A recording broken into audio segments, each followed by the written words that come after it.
Happy 4th of July, everybody. This is the MLB Deeper Dive presented by Prize Picks. I am one Eric Lindquist. He is one Terry McBride. You can see him on the Twitter sphere at DigitalB21. My guy, how's it going this morning? Doing pretty good, man. Happy America's birthday to you. Glad you got up bright and early to share your personality, your smile with all of us this morning. I know it's crazy early for you out there. 4th of July on a holiday and a Sunday for that matter. But yeah, bright and early baseball action. Gotta love it.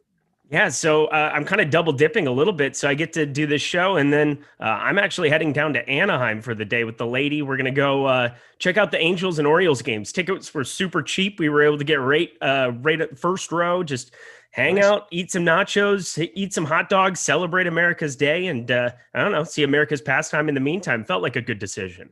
That's pretty awesome. Yeah. I mean, what goes better than 4th of July and baseball and all those other things you just said, hot dogs. Oh, beer. We'll throw nachos in there, beer. Absolutely. Definitely. Yeah.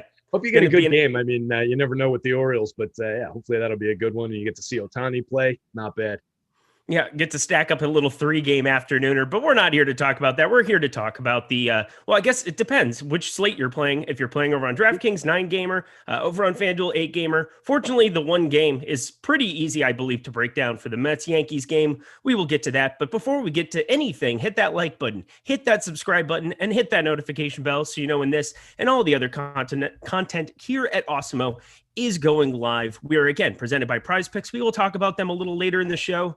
Just such a fun spot to be playing some of their prop-based games. Really, really fun site to be on. But let's get to it. We got San Diego going into Philadelphia, minus 125 for San Diego, 9 total runs here in this spot. Vince Velasquez on one side, Blake Snell, who ended up sitting out. We didn't know if he had COVID or not. He does not have COVID. He was vaccinated. These are all good things. Therefore, he can start today.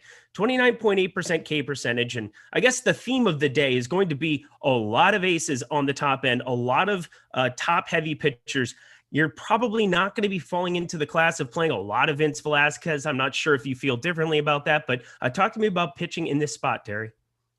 Yeah, I tend not to fall into the Vince Velasquez trap all that much anyway.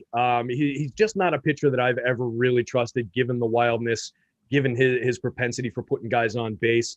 We're talking about a guy, 64 innings over 12 starts this year. The 26.2% strikeout rate is perfectly serviceable. It's a little bit above average, but 12.2% walks is just untenable. 4.64 xFIP, a 1.28 whip, just too many guys on base. So you like to see the 11.7% swinging strike. He's got good stuff, but a 27.2% combined call plus swinging strike rate below average.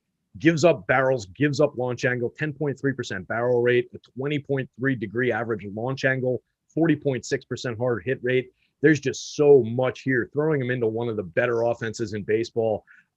They've got some power on this team, but they're just such good sequential hitters, so good at stealing bases. There's a lot of upside on the Padres offense side of this one. So it's not a Velasquez spot for me. I understand the price being right, but I just don't think you get enough out of him, even for 6,700 on DK. With as many pitching options as we've got on this slate, it's a no for me. Yeah, and then so Blake Snell on that side then too. I mean, it's strange because I always feel inclined to play more Blake Snell as opposed to Vince Velasquez. But if you look at their numbers, 41.5% hard hit percentage for Blake Snell, that's actually a little worse than Vince Velasquez. 409, 476 expected slugging against Snell. That's worse than Velasquez's 409. So if you're looking at just like the underlying metrics of it, yes, obviously San Diego, a much more potent offense, but I always find it interesting. And then only like a 3% difference in their K percentage. I mean, that's definitely noticeable, but negligible when you're kind of looking at the fact that, it's probably not two pitchers you're going to get to a lot to, especially over on the DK slate today. Is there any interest that you would have of playing them on FanDuel? No, I don't think so. I don't think we get the reliable depth out of Snell. That's my big concern. I love the price tag. You see Blake Snell 8,100 and you immediately say, oh boy, that's a spot. But we're talking about a guy who's struggling to get through 5 innings in most of his starts. 4 starts back, he made it through 7, struck out 10. Dynamite start, probably his best mark of the year. Everything else he had one other start where he completed 6 innings. Everything else is 6 or less. Most of these are in the 3-4 inning range, some trending up to 5. He's just not giving us that reliable depth. And on FanDuel, particularly today with a bunch of good premium pitching going in good premium spots, I just think he's going to be challenged to get us to that quality start bonus, get us that shot at the win here. So typically, yeah, Blake Snell's in play, but not here. I just wouldn't. I don't see myself getting to it. So let's talk offense. We got San Diego, obviously Tatis, Machado. That's not going to surprise anybody. Hosmer's kind of getting up there in price, but he's still hitting the ball hard, 47% hard hit percentage. Don't really like the launch angle, 2.7 degree average on the season. That's kind of Christian Yelich-esque. Not a good thing here for the season. But what are you kind of doing with these Padres? Because, I mean, you can kind of play all the dudes. Jay Cronenworth, it always surprises me when I see his hard hit data, 35.1%, but still has a 456 expected slugging. Never really know what to do with that guy. Yeah, and he's in play for me most of the time based on the spot on the batting order, and FanDuel really hasn't priced him up for his decent production on the year. You're getting him at 3,200 on the FanDuel slate, so he's pretty playable over there in that spot in the batting order. At 5,000 on DK, I understand the hesitation to pay that for him, but nobody's going to be there. 3% ownership, you get him at second base on that site. 275, 347, 457 slash on the year with 12 home runs, a little bit of speed and stealing 3 bases to throw on top of that, creating runs 23% better than average. He is a cog in the machine for this offense, and a lot of these guys are. You mentioned Hosmer. That launch angle sounds so Eric Hosmary, and it's ridiculous. I've had this guy on my dynasty team since he came into the league, since like 3 years before that, when he was one of the most hyped prospects, supposed to be this great power hitter. It never materialized. He's got a problem with just hitting line drives, ground balls. He's a good hitter, typically. He's struggled this year with the triple slash, 252, 311, 350. Not really him. He's typically a more productive guy with the hit tool than that. Only 2,700 on the FanDuel slate. I think he's playable here. I honestly, up and down this lineup, you can roster any of these guys with the possible exception of Victor Caratini on FanDuel. You don't really need him, but everybody from Tommy Pham up top to Will Myers in the 7 spot on FanDuel is definitely playable. You're just playing a little bit of the ownership game when you're getting to guys like Tatis, like Machado, and then Will Myers drawing a lot of ownership toward the bottom of the list. And on the Phillies side, I mean, Eric Hoskins does 18 home runs pretty quietly, I would say, over the course of the season. I think he makes an interesting one-off. I think a couple of these guys do. I don't know how I feel about a full stack. McCutchen, you can sure kind of putting some of these righties together, but considering, Bryce Harper, a lot of the guys, like, I mean, specifically Bryce Harper is kind of the one-off that I usually take from Philly against righties. Not feeling it so much against Blake Snell, but should I be thinking about that differently? No, honestly, I mean, this Philly team, I've talked about it a little bit recently. I don't know, they're better against lefties, but they're not that great in most of these offensive categories. 5% better than average against lefties creating runs. So they do create some runs, but their home run rate is 3.5%. It's right around the middle of the league. A 163 team ISO, slightly above average, but they're striking out 26% of the time against lefties. So if you want to talk about what would potentially create some upside for a Blake Snell play at price, it would be that strikeout rate by these Phillies. Maybe if you get 5 innings out of Blake Snell, and that's, again, a dice roll, maybe you do get that chance toward a win given the offense and given the matchup on the other side, and then you get maybe a few bonus Ks. So maybe for the price, that squeezes out some value for Snell. But I think I'd probably, despite the numbers, be a little bit more inclined to roster Phillies bats than Snell. I do like some of the names in there around, Bryce Harper's the obvious guy, but certainly Rhys Hoskins, Andrew McCutchen is a hitter that I will roster until the day he leaves the league. I believe in all the tools that have always been there. The 229 batting average this season, I know, is ugly for people who look at batting average, but he's still getting on base 352. He's hit 13 home runs this year, creating runs 15% better than average. I still like getting to McCutchen. So there are playable options from at least the middle. I don't love starting the lineup with Odubel Herrera and Gene Segura like they are in the projected that I have, but starting with Real Muto in the 3 spot and going all the way down to Alec Bohm in the 8 spot, I like the rest of this lineup, if that makes sense. Oh, guys, definitely hit that thumbs up. Don't hit the thumbs down. If you do, hit it twice. That's a great idea. I think Lofty came up with that idea. I think it's a fantastic thing. Either who, we're going to move on. We got a lot to get to here, so we'll keep it moving. Freddie Peralta on one side here. Milwaukee taking on Pittsburgh in Pittsburgh. Yeah, Freddie Peralta is very good at pitching baseballs. I would say the 11% walk rate is one knock against him, but everything else just outrageous. 161 expected batting average, 295 expected slugging, 36.2% K percentage. He's under 10K over on DraftKings. He can we're going to have this big bucket of dudes that we're going to get to, whether that's Robbie Ray, Gialito. Where does Freddie Peralta rank for you amongst all of these arms today? On my personal board, he's the top guy by about a 1.5 over Robbie Ray. I love the spot for Freddie Peralta here against Pittsburgh. The one thing that Pittsburgh does, we talk about it all the time, they're good at limiting strikeouts. They're good at limiting strikeouts against both hands. 21.7% strikeout rate for as a team, the active roster this season against right-handed pitching. That's second best in baseball to Houston's 19%, which is just ridiculous.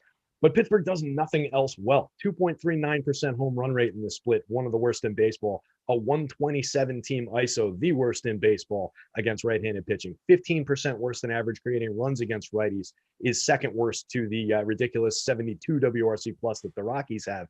So it's just not a good offense. I have a little bump in my projections that I've mentioned the last few days as good pitchers have faced this Pirates team that separates the strikeout projection and gives pitchers a bump when they're facing a bad team like this. So that's driving Freddie between the strikeout upside that he's got at 36.2%, despite their ability to limit strikeouts. It's just driving him up through the roof in terms of projection here. So I really like the spot. 9,900, I think, on FanDuel is a fair price when Robbie Ray's at 10.8 on the same slate, and I'm getting him at a lower projection. 9,700 on the DK slate by comparison to the other pitchers. I think he's the top option even at price. It seems like he's drawing some ownership, but it's not untenable by any means. So this is a smash spot, in my opinion. I really like the spot for Peralta here. And Tyler Anderson, obviously no longer with the Rockies, definitely a plus going here. I expected to maybe have a couple of shares or two of him kind of littered amongst it just to be able to punt down there 7,200 over on DK. But once I saw this lineup and the fact that they were rolling out, I believe it's 8 righties here, no Yelich, so there's that, but 8 righties in the spot. Ooh, that's not going to be great for Tyler Anderson. Yeah, it's not really a Tyler Anderson spot for me. The Brewers' propensity to strike out is driving his projection up a little bit, but it's putting it in that like mid-range. For price, it would be fine on a normal slate, but I just want to distribute so many of my shares around to these premium pitchers that we've got. And then if I'm going to these mid-range guys, I'd rather pay a little bit more and maybe go to like Kenta Maeda, who I just trust him more than Tyler Anderson. So, and it's just like you said, a lineup loaded with righties. Yeah, they're not the greatest righties in the world, but Avi Garcia is a heck of a good righty against the lefty, against a clunky-ish lefty like this. And Tyler Anderson's not an upside pitcher. 20.1% strikeout rate on the season over 85 and a third innings, 4.33 xFIP, a 1.23 WHIP. He's 27.6 CSW percentage, so he's below average in throwing strikes. 15.7 degree average launch angle, 9.1% barrel ball rate. So guys get the good part of the bat on the ball and they're able to elevate it. He's avoided hard hit for the most part. 36% hard hit rate and an 88.3 mile an hour average exit velo is pretty good. So maybe he limits the home run upside. But as far as just stringing a few hits together, stringing some runs together, I think it's more about the Brewers side of this one. That said, they're not exploding off the page in terms of a stack that I'm going to really be trying to get to either, though. Yeah, I would say Keston Hiura has been a little bit better in the strikeout department since he came back from his AAA stint here. Tried to fix him up a little bit, but still at 35.8% K percentage on the season. I'm going through each of these hitters. I mean, 23.4% for Tyrone Taylor going all the way up. The guy who strikes out the least here is Manny Pena, 18.6% K percentage. There are a lot of strikeouts, but I would have to think that it would have to be somebody other than Tyler Anderson. I don't know. I think that there's a lot better spots, and there's also a lot cheaper bats. There's not like a lot of savings to be had here going to Urias or to Adames, who's obviously been hitting well of late. But yeah, as you said there, talk about that offense. And then if you want to go to the Pirates side here either, I just don't see a lot of bats I want in this game.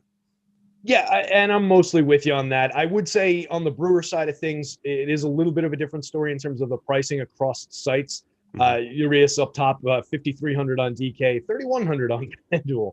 Adames 4,800 on DK, 3,100 on FanDuel. So you do get some discounts in here. Avi's only 3,000 over there. So you can put it together that way. They're not drawing a ton of ownership. If you wanted to grab minor stacks, I would be doing it around the guys whose names we've just mentioned who appear at the top of the lineup.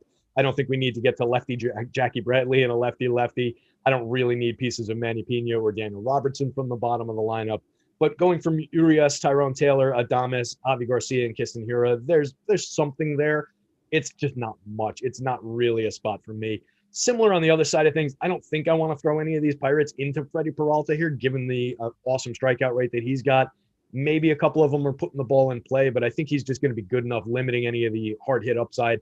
His average launch angle is 23 degrees, which is remarkable for how good of a pitcher he is. That's prime time territory for hitting home runs. But he doesn't allow enough hard hit. He doesn't allow enough average exit velo to get the ball out of the yard. So he gets away with it, similar to how he gets away with his 11% walk rate, but somehow still has a 0.87 whip. Pretty amazing. So yeah, it's not for me. If I'm going to Pirates, it's Brian Hayes, it's Adam Frazier, it's Brian Reynolds, maybe Gregory Polanco. Maybe you could talk me into a Jacob Stallings share if I'm getting frisky. If I'm on DK, I can grab Jacob Stallings as a catcher as part of a Pirate stack, but it would be very, very limited the amount that I go to this team. Yeah, he induces a lot of 60-degree wedge contact, if you want to think about it from a golf perspective. So that's a fun thought. Anywho, we got Tampa Bay going up against the Blue Jays in that little AAA ballpark that they have, that they enjoy so much here. Plus 150 Tampa Bay, 9.5 total runs. Looking at Ryan Yarbrough, not somebody that I'm probably like actively looking to pick on, but the problem is this Tampa Bay team is just a team you want exposure to, I think, in every single spot. So there's that. On the other side, Robbie Ray, that's the talking point big time of this slate, is what we're doing on the top end with these pitchers. Where does Robbie rank? Robbie Ray is 31.7% K percentage, grade out for you today. Number 2 on the board by projection. Number bottom of the board in my heart. It's a guy. Oh no. The way I basically phrased it in my column today was like, yeah, it's time to kind of buy in and start trusting this guy, which I am hopefully the last person in the world to get to that point because he's been so good this year. But that probably is cue the gigantic game by the Rays and the total meltdown by Robbie Ray, just because I'm finally ready to get on board with it. But he's been great. 86 2/3. 31.7% strikeout rate, a 3.11 xFIP, 15.6% swinging strikes induced, solid with the CSW at 30.7%, a little bit above average. He's allowing concerning contact, which is the big thing that we have to be worried about here. 10.9% barrel ball rate, a 49.1% hard hit rate, and average exit velocity of 91.8 miles an hour. When guys hit the ball and get good wood on it, it's going to go. That's the one concern here. So there are some pretty big home run marks once again on the other side for the Rays. I owe you an apology for the Rays from Friday, by the way, myself as well. And you're else who was with us. They went pop big time on us on that one. But yeah, I'm getting some good home run marks. So this is going to be a both sider for me, I think, in terms of getting to some Rays bats in a somewhat contrarian sense. There are some bats in there that I don't think are getting enough ownership, but some of the big righties are drawing a lot of ownership. But then I'll have definitely some shares of Robbie Ray on the other side. And I love the idea that Robbie Ray is only going at 7.5% ownership on FanDuel because he's got that inflated price tag at 10.8. Yeah, and I don't think it's too hard to fit him over on FanDuel today either. I think that does make the good contrarian spend up. And we're going to have Gialito and Morton and all those guys that are going to be grading out a little bit better over on FanDuel. So I definitely do think getting to Robbie Ray makes a lot of sense. I got to say, though, just to play devil's advocate, I want both sides of it for sure. You're looking at this lineup. If we're going to talk about Tyler Anderson facing righties, these are actually some decent righties between Arozarena, hasn't been as good, but still effective. Wander Franco, the number one prospect in baseball. And the only lefty that does exist in this Rays lineup is Austin Meadows. Pretty good little lefty. Yeah, Austin Meadows is a terrific lefty. I'll take him lefty anytime. I'll take him more often when he's against a righty. I think he's a terrific hitter. 16 home runs on the season, a 242 ISO, creating runs 21% better than average. You name most of the top end there of guys that I want to get to, but I definitely don't want to leave Mike Zunino out because he is in the confirmed lineup and he is one of the best home run hitters in baseball. Looking at his it completely fell out of my head. I wrote it up the other day. His I mean, his power tool. I mean, he's got some raw power. He's a big, the specific stat I wanted to cite is gone, but it was better than Shohei Ohtani by a significant margin when I looked it up. He was the best in baseball. It was hard hit per batted ball, or barrels per batted ball event, barrel rate. So dude has 18 homers on the season. It's a large number for a guy who's sharing the catcher position and doesn't DH. So yeah, exactly. 18 homers in 193 plate appearances, but that's what it was. It was barrels per batted ball event. Yep. You had to correct to put him on the board because he doesn't. It was for everybody with 150 plate appearances or more. He was leading ahead of Shohei Ohtani by 3 full percentage points. So clean that up a little bit. So get Mike Zunino in your lineup, sit cheap and no ownership. Put it that way. Yeah, you have 3 hours heads up on me. I mean, how is this? I got to be the one staring myself through the blocks here. I got it. I got you. You're doing great. No, you're crushing. It's just sometimes you got to just let it. We're getting the wheels turning a little bit. Help us out here with this, because this is a big total that's sitting here on the other side of this. 5.4 implied runs here for the Blue Jays, and I'm trying to figure out. Vlad Guerrero Jr. 5.8K, 5.5K on DraftKings for Bo Bichette, 5.3K for Marcus Semien, George Springer now batting cleanup, 4.7K. He's alive. Teoscar Hernandez 4.9K.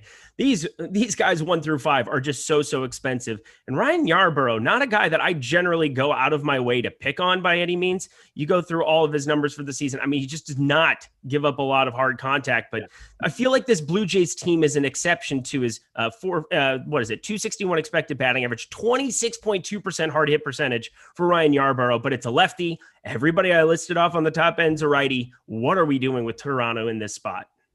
Yeah, this was I wrote up my column this morning, so that's where most of my brain melted down, and that's why everything I wrote the other day about Zunino fell out of my head this early in the morning. You're good. It is 11 is early for me. But yeah, I wrote these guys up. Everything you said about Yarbs is absolutely right. He's a surprisingly good pitcher at limiting hard contact, limiting average exit velo. Average exit velo, 84.1 miles an hour against. Spectacular. 26.2% hard contact, yielding just 6.3% barrel ball rates. There's a lot to like there. 16.8 degree average launch angle means guys are going to be able to elevate the ball against him, though. And with the power that these Blue Jays hitters hit with on their end, they're going to be able to drive the ball despite his ability to limit some power upside. There's, for contact numbers, you have to remember a lot about velocity going in sometimes equals velocity coming out. And for these guys, Yarbs isn't going to be providing that extreme velocity coming in, but they're going to be able to give it his normal numbers, I think, a boost on the way out. He's got just a 19.3% strikeout rate on the season, so he's not going to be mowing them down. They're going to be making contact, putting the ball in play. I just like this team a lot between their ability to hit sequentially and hit for extreme power. They swipe a few bases here and there. They create runs significantly well through the top 6 hitters in the lineup. The top 5 hitters in the lineup have an average WRC plus was 41% above league average, I believe, for the top 5 hitters in the lineup. So, I mean, they're just spectacular in terms of creating runs. They hit a ton of home runs. They're great names. It's a matter of trying to figure out how to put them together where you can actually afford them. It's easier to do on FanDuel. DK's got these guys priced very prohibitively. So maybe it's a smaller stack. Maybe grab some 2-man, some 3-mans for DK purposes, or you're putting them together with some of the value-based pitching. So yeah, Charlie Morton will help you here, and then maybe I don't know, is like Morton Greinke viable? I don't know the Greinke end of that is viable. It's going to be a lot of Morton, and whether you want to go to Tyler. I'm not going to go to Tyler Anderson anymore. That was something that was kind of in my head beforehand before I saw the lineup, and I mean, it's got to be Gialito. You can kind of make that work. You can get close to maybe going a 4-man with it. I kind of want to stick to my traditional 5s here on DK, but if you're looking to get a little bit different, I think that there's enough power upside and ridiculous stack upside there where get 4 of those bats in there, pair them with the likes of Gialito against the Tigers with a little bit. I mean, Charlie Morton's going to be your key to unlocking a lot of things. It's 7,800 on DK today, I believe, but that's going to kind of be the right path to be going. Also, a righteous path. Keep going. Yeah, I was just going to throw in, there are, on the DK slate, there are some discounts at the back end of the lineup. Kevin Biggio, Randall Grichuk, and Lourdes Gurriel Jr. are all relatively inexpensive for DK purposes, and they're all going 1% own projection. I mean, there is nobody on this team. So if you can figure out how to roster it, and I think including those guys to help you do it is going to be important, I think it's a very strong spot. So yeah, there are affordable-ish ways to put it together. Let's put it that way. Danny Jansen, 2.2K. He'll be kind of an additional 5th guy it gets put into the fray here at 2.2K. Not really going to be relevant whatsoever for FanDuel purposes for me. But, Yep. So what we need you guys also to do is to celebrate the holiday. If you have not had an opportunity to check out the Awesemo Plus tools and content, it is $29.95 right now for a weekly pass. And that includes full access to all of our premium content and tools over here at Awesemo.com, including player projections, ownership projections, our premium Slack, which Terry does an amazing job. I always try to bring it up, give him a little pat on the back because he is always in there helping people. I constantly hear about all the work that he's doing, going through his projections, going through his daily stuff for the FanDuel side, for the lineup builder. Check out all of the goodies that we have. If you're a new user to Awesemo Plus right now, if you look look on the screen, producer Jordan, the dude over there, he's got it covered for you. 25% off your first week of Awesemo Plus Platinum using the promo code MLB Deeper Dive. That's all caps, one word, MLB Deeper Dive. So stop guessing, start winning. And if you just want MLB DFS goodies, $15.95 right now for a weekly package of that. So definitely be checking that out because those kind of offers do not last for very long. Moving ourselves to the next spot on the board. Pitching again, Chicago White Sox minus 190 going to Detroit. 9.5 total runs here, primarily because of the Chicago side, because on one side, you got Gialito going up against the Tigers. Just been so good. 29.4% K percentage. Not as high as we just got done talking about for Ray and Peralta, but still very usable. Limits hard contact, 37.9%. 388 expected slugging, 220 expecting batting average. We got to be rostering this dude today, correct? Absolutely. And in addition to how talented he is in general, he's just going up against the most targetable offense in baseball, I think, here in terms of pitching upside. They are second worst in baseball against righties with a 26.3% strikeout rate, 7% worse again creating runs, a 3.18% home run rate against righties. Team ISO of 150 is around, a little bit below the middle of the league. It's just a targetable offense. I don't think much of any of the hitters in this offense, really. I think Johnny Scope is somewhat interesting in the right spot for some power upside, and the hit tool's okay. Everyone else in this offense, like Miguel Cabrera was an amazing player, is a Hall of Famer in the future, but it's not there anymore. There's nobody else to fear in this offense. So I think Gialito could go through this like a buzzsaw today. I've got him projected third in my model, but if he is the top pitcher on the board at the end of the day, it would not surprise me in any way whatsoever. 29.4% strikeout rate, 93 and 2/3 innings over 16 starts. So he's giving you reliable depth. Great shot at the quality start today. Great shot at the win because you mentioned his White Sox offense going up against Matt Manning. I'm getting very strong profile for the White Sox. I really like the spot for Gialito. It's, there's not too much to say to put on top of it. Everybody seems to be going there. That would be the one concern. Over 30% ownership on FanDuel. 40% is not too bad, considering we're taking it out of a bigger share on the DK slate. So I'd be happier with that. And considering the price discount on DK, I kind of like that. That's an interesting spot. The ownership on FanDuel is difficult to wrestle with when we've got a guy like Freddie Peralta at the ownership number that I cited for him before. Then you pay up to get to Robbie Ray and get different there. So it's a little bit of a different equation on the FanDuel slate, but he's very much in play. I'll have a ton of them.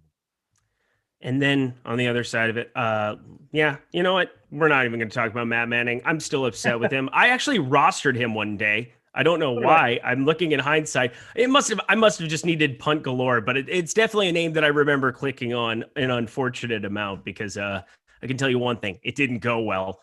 So I'm hoping that it doesn't go well here on the other side. I think the White Sox are an important stack to be talking about today because we see such a big total for them. Their top stack percentage, 12.5% on DK, ownership around 17%. But it is a really hard team for me to get away from purely because some of the pricing that you can mix and match. We've got 4 outfielders on the White Sox on DraftKings. All are underneath 3,400. All are pretty darn solid between Goodwin, Eaton, Vaughn, and Sheets. Sheets has been coming alive here. He's in the 2-hole today, getting moved up in the order. He's had 3 games now of 14-plus DK points, completely destroying the cover on the baseball, already showing up here. 1.159 OPS as well. I mean, I really like this offense. I'm kind of sad that they're getting as much ownership as what they are because I do still want to be getting there. Yeah, they're drawing a ton of ownership on the DK slate, at least the top 4 hitters in that offense. Sheets, I mention him every day since he's come up, and he's just been absolutely rewarding me. He went from min price like 4 days ago on FanDuel. He's up at 3,200 now. Still get a discount at 27 on DK, so that's nice. But it's difficult to get to him considering that 20%, and we've got him at 18.8. I'm guessing that's going to pop over 20 as we get into the toward lock here at 2,700. Just going to be a guy that people are going to in that spot in the batting order, even if they don't know who he is. You mentioned Brian Goodwin. He's another guy that I've talked about a little bit since his call up. Sneaky under the radar guy. He's a quad A type player for his career. Just kind of happenstance that he never really got an opportunity, never really got a shot. His biggest, it was 450 some odd plate appearances for Los Angeles in 2019. He had 17 home runs, stole, I think it was 11 bases that season. He's got a 210 career ISO over 1,000 plate appearances and change. So he's a sneaky good hitter. 3,100 on the FanDuel slate. 3,400 on DK. You get nice pricing here, but again, another guy that's drawing some ownership. Getting into the back end of the lineup, you start wrestling with like Larry Garcia, who I don't love rostering. I do think Andrew Vaughn is interesting for his power, his upside. Then you get back to Adam Eaton, who's struggling this season. He's been a nice player through his career for his on-base skill, his hit tool, and his speed, but it's just maybe not there so much anymore for him. That said, I don't mind throwing a talented veteran hit tool specialist lefty up against a struggling rookie right-hander. So I don't mind getting to Eaton there. And then Jake Berger and Zach Collins on the bottom end of the lineup, you can take or leave. It's really about the top 7 hitters here. And the Detroit side, anything of note whatsoever? Because I don't think I will be rostering a single batter on the other side. Yeah, I mentioned Jonathan Scope. If I was going to anybody, it would probably be him just to grab some of the home run upside. He does pop to a 10.02 in my model. So 10 is like my magic number where you're above average home run chance. So maybe he hits one out, but it's going to be a solo shot. You're not going to get very much for it probably. So yeah, for me, it's a no-go here. Gaz Cameron, Eric Haas, other interesting names in that lineup. Eric Haas just taking it yard and going nuts yesterday and inside the Parker. Oh my God, he hits the ball hard. But also, I will say in the defense of Detroit, because 4 is more of like a larger implied total than you'd see against a guy like Gialito. 88 degrees, 45% humidity there in Detroit today with the wind blowing out slightly. So maybe not the worst thing to put in a couple stacks on the back end in your large field tournaments. So I don't want to completely I don't want to poo-poo the idea completely. Yeah, I said poo-poo on a show at 8:30 a.m. out here on the West Coast. What are you going to do about it? It felt good. It felt good coming out. Houston -145 at Cleveland, 9 total runs here in this spot. I don't really know. I never roster Zack Greinke. It's just not somebody that I'm going to get to a lot. Still limiting hard contact, 34.3%. But with all of these arms we have in this slate, I mean, unless he goes 8 innings, I just don't see how he beats out anybody else here with 17.9% K percentage.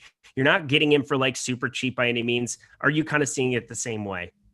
Yeah, absolutely. It's kind of where he just lands these days in that he's always priced in the 8,000-ish range. He's going to give you 25 to 30-ish FanDuel points, and that's it. You know, he's very, very limited in terms of the upside unless he's giving you the complete game. And even then, it's not like he's going to give you the complete game with 12 strikeouts or anything like that. The 17.9 strikeout rate is it's lousy. I haven't been getting much Zack Greinke over the last 2 seasons since his fastball average velocity on his fastball slipped to within a mile per hour of his changeup. That's a little bit interesting for how he pitches. The pitch mix, he gets by on experience and just being Zack Greinke and having great control, limiting hard contact. That's really all he does out here anymore. So yeah, it's not a spot for me. I think maybe you see a little bit of upside from the Indians just based on their ability to hit the ball and some of the speed that they've got in the lineup, but it's not the greatest lineup in the world. So it's kind of a stay away on both sides in terms of Greinke or the Indians offense here for me. And to put a third side into that triangle, I would say it's a stay away from Cal Quantrill going up against this amazing Astros offense too. Yeah, I don't really even know if there's anything else to say about this baseball game so much. I think Jose Ramirez being in the lineup would be a good thing. Have we seen him in the last couple? He hasn't played since the 1st of July here. Saying he was sidelined yesterday. Yeah. We'll see if that ends up happening. He had a sore left elbow. I'm not sure if he's going to end up in there at all, but that would be one guy that I just traditionally jam in as a one-off, kind of get a little bit different. Third base hasn't been the most exciting position. It's definitely not the position of old here. I mean, when you look at Luis Urias being the second most expensive player at the position, tells you a little bit about it in general. I guess Chris Bryant will definitely get some ownership, Manny Machado against Velasquez, but we can definitely find some different spots to be going to. Do you have anything you want to add here whatsoever to the game? Yeah, I mean, I'm always willing to go to Astros bats as well, particularly going up against Cal Quantrill here, not striking anybody out, 17.6% rate on the season, 4.56 xFIP, 1.41 whip, putting a ton of guys on base, not inducing swinging strikes, not throwing strikes, 23.6% CSW percentage is weak. He's not allowing a ton of hard hit against, not allowing a ton of average exit velo, which is kind of saving him here. But this Astros offense is just phenomenal. So I can get to this team. It's not the greatest version of their lineup because they're going up against this pitcher, but I can still roster, a combination of Altuve, Yuli Gurriel, Carlos Correa, maybe as a 3-man, something like that. If you want to throw Abraham Toro into the mix, maybe Chas McCormick, I'm fine with doing that. Toro would be my preference out of those two. Jason Castro hitting 5 is not anybody's idea of a good lineup, but he's there. If you need a catcher on DK, I guess you can take him for 2,800. Not, like I said, not the greatest version of this Astros team, but if you're grabbing shares at low ownership of some of those hitters I named, I don't hate that spot. Hey, Altuve back. I mean, it's been a hot second. He had he just played not yesterday. It felt like he's been off for however many days here, just because that Astros lineup was so watered down yesterday. It was kind of outrageous. That's about all I've got from there. One thing that got brought up in the chat, and I just think it's an interesting talking point. I think we're making pretty good time as we're moving across here. We've got 4 games left to go. One of them will be pretty quick with the Mets and Yankees. We had Darko Novakovic. Are we supposed to stack 5-man lineups in MLB cash? I will quite simply say no, but I want you to expand upon such things. So if you're playing MLB cash, are you ever looking at anything specifically for stacking, even in like a 2 or 3-man sense? Never something that I'm actively trying to do. Yeah, it's a wildly different story for cash. I'm not a great person to ask about cash. It's just not really part of my portfolio of what I do. But yeah, in theory, in that spot, we're looking more to follow some of the ownership, follow more of the obvious spots, and just fit guys in positionally. So if guys fit in positionally and happen to be from the same team, it looks like you're playing a stack. But yeah, in general, you're just looking for the best option, points per dollar at the positions, and just roll with it that way. Follow some of the ownership and build kind of common lineups. It's almost the exact opposite approach of what we want to do in GPPs for baseball cash. That's perfect. That's perfect explanation for it. So yes, do not do that. What you should do though is check out our sponsor, Prize Picks. They are offering daily prop-based contests, and they want to help you get started with a deposit bonus. You won't be dealing with Alex Baker, with Rinpack, who wins everything. My God, this kid. Dealing with those sharks and the optimizers and the mass entries. All you do is you pick 2, 3, 4, or 5 players available on the board on their projected scores. And if you correctly pick a 5-player lineup, you can net up to 10x your entry fee. And if you get 4, you go 2x, so on and so forth. But Prize Picks offers games in NBA, MLB, WNBA, NFL, when that's coming up here, it's so soon. And even esports. And with these different sports, you can take advantage of their mixed sport entry feature. Just download the app in the App Store or on Google Play today and make your first deposit bonus using promo code Awesemo to receive an instant deposit match of up to $100 and entry into their free $1 million NBA Playoffs Challenge. For today's board, I'm looking over at the MLB props tool that we have over here at Awesemo. I think that there's some good K props to be targeting. There's 6.5 that's sitting for Freddie Peralta. I want more than 6.5 on that number. James Caprillion going on a little bit later in that afternoon slate. You can combine those. Another spot to be looking at, possibly an under there. I find it to be such a fun site to be playing on. I've been doing a lot of stuff for the NBA. We don't have any NBA here for a little bit. That's sad times. But for the MLB slate today, there are so many great opportunities to be piecing and matching together all the things that you know about DFS and being able to make it profitable over at Prize Picks. And again, that deposit bonus, make sure you are using the promo code Awesemo to get that. That is how you build a bankroll. Not only that, it's how you sustain a bankroll, getting free money from a site that is asking you to come play over there. It is a really great interface, super simple. Check them out. Thank you so much to Prize Picks for sponsoring the deeper dive today. Moving ourselves to the Cubs, plus 119, going into Great American Ballpark in Cincinnati, 9.5 total runs here in this spot. Got Kyle Hendricks and Wade Miley kind of facing off here, if they want to call it such things. Kyle Hendricks, only an 18.8% K percentage on the season, limiting hard contact, though, 36.9%. Going up against this Cincinnati Reds team, there are some lefties that you might want to be rostering here. Nick Castellanos absolutely ripping the cover off the ball per usual, but you know, I'm never going to roster Kyle Hendricks, especially on a slate like this. But is it somebody where we can maybe pick on here? What are we going to do with pitchers? Yeah, I think this is more of a spot where I'm going to be grabbing some bats, probably on both sides. If I'm picking on one or the other, it's probably picking on Hendricks with some of these great bats from the Reds. It's been a go-to offense for me through most of the season. They've been highly productive. Just looking at the confirmed lineup, the 2 through 6 hitters have an average of 15 home runs on the season each. So that's a pretty strong little core there from Winker, Castellanos, Votto, Naquin, and Suarez. So I really like getting to those guys. You can roster Jonathan India up on the top of this lineup, Farmer and Barnhart on the back end, or, take them or leave them. But each guy has broken slates here and there from time to time. So I like including those guys. It's a full lineup stack for me. Hendo on the season, 92 and 2/3, 18.8% strikeout rate. He gives you reliable depth, doesn't put too many guys on base via the free pass, only a 4.8% walk rate, but too many hits, 1.27 whip, just too many guys getting on base, not a significant swinging strike rate, a below average combined call plus swinging strike rate, allowing 10.4% barrel ball rate. 36.9% hard hit is saving him. The average exit velo of 87.5 miles an hour is saving him. And a little bit on the launch angle, 10.2 degrees. But if he misses a spot, that ball's going to go with that barrel rate going up against this team. So I'm much more on the red side of things. And then I think you can talk about some of the Cubs righties going up against Wade Miley here. Similar kind of a profile pitcher, walks a few more guys, strikes out a few more, 20.5% strikeout rate, 6.5% walk rate, 3.64 on the xFIP, inducing 10.1% swinging strikes, significantly lower barrel ball rate, significantly lower average launch angle, less hard hit, lower average exit velo. So the Cubbies are going to have a harder time hitting home runs off of Miley than the Reds are off of Hendricks. That's kind of the tiebreaker here for me. But I think I would get to some Cubs bats, and it's the obvious names: Wilson Contreras, Chris Bryant, Anthony Rizzo, Javi Baez, Pat Wisdom I'll throw into the mix with his 11 home runs and 103 plate appearances on the season. And then I think Ian Happ is maybe an interesting wraparound. I know he's struggled like crazy. 186, 297, 340 triple slash on the season, 19% worse than average creating runs. But given his skill set, hitting eighth, I think there's upside there at no ownership and pretty cheap as a wraparound. Yeah, Patrick Wisdom. Hello, how are you doing today? Definitely a guy I'm going to get to. Yeah. Oh my God.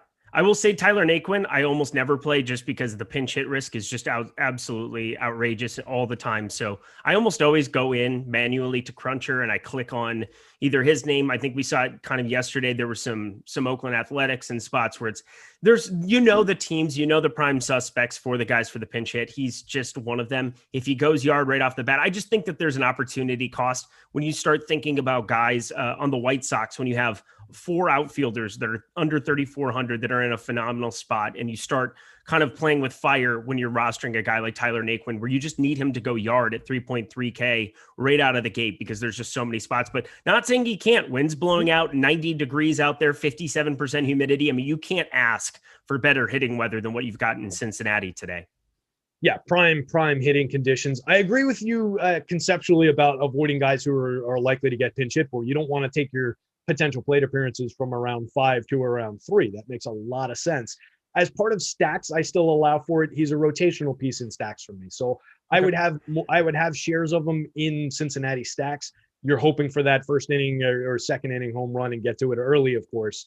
I do think there's also maybe some potential around a guy like Hendricks, who does typically pitch deep into a game. If they put 5 early runs on Hendo, I don't know that they're necessarily going to run out there and give him the early hook. He's a veteran guy who I think they might just kind of let pitch unless he's just getting absolutely tattooed. So there's also that maybe it takes a little bit of the risk away in terms of, he'll probably be out there for 6 innings unless it's just going egregiously bad, at which point Naquin probably was part of it. So there is that to it. But I don't disagree with you conceptually. All right, let's move it along. We've got Miami plus 153 going into Atlanta, 8.5 total runs here in this spot for the Miami Marlins. Zak Thompson, and then Charlie Morton on the other side. Zak Thompson, not looking good so far. I mean, 45% hard hit percentage. I guess 343 expected slugging, 213 expected batting average is nifty. 34.2% K percentage. Limited sample here at this point in time. I mean, looking at that number against Atlanta, I don't have zero interest whatsoever. 91 pitches his last time out. So he's been trending up 55, 66, 73, and then 91 pitches.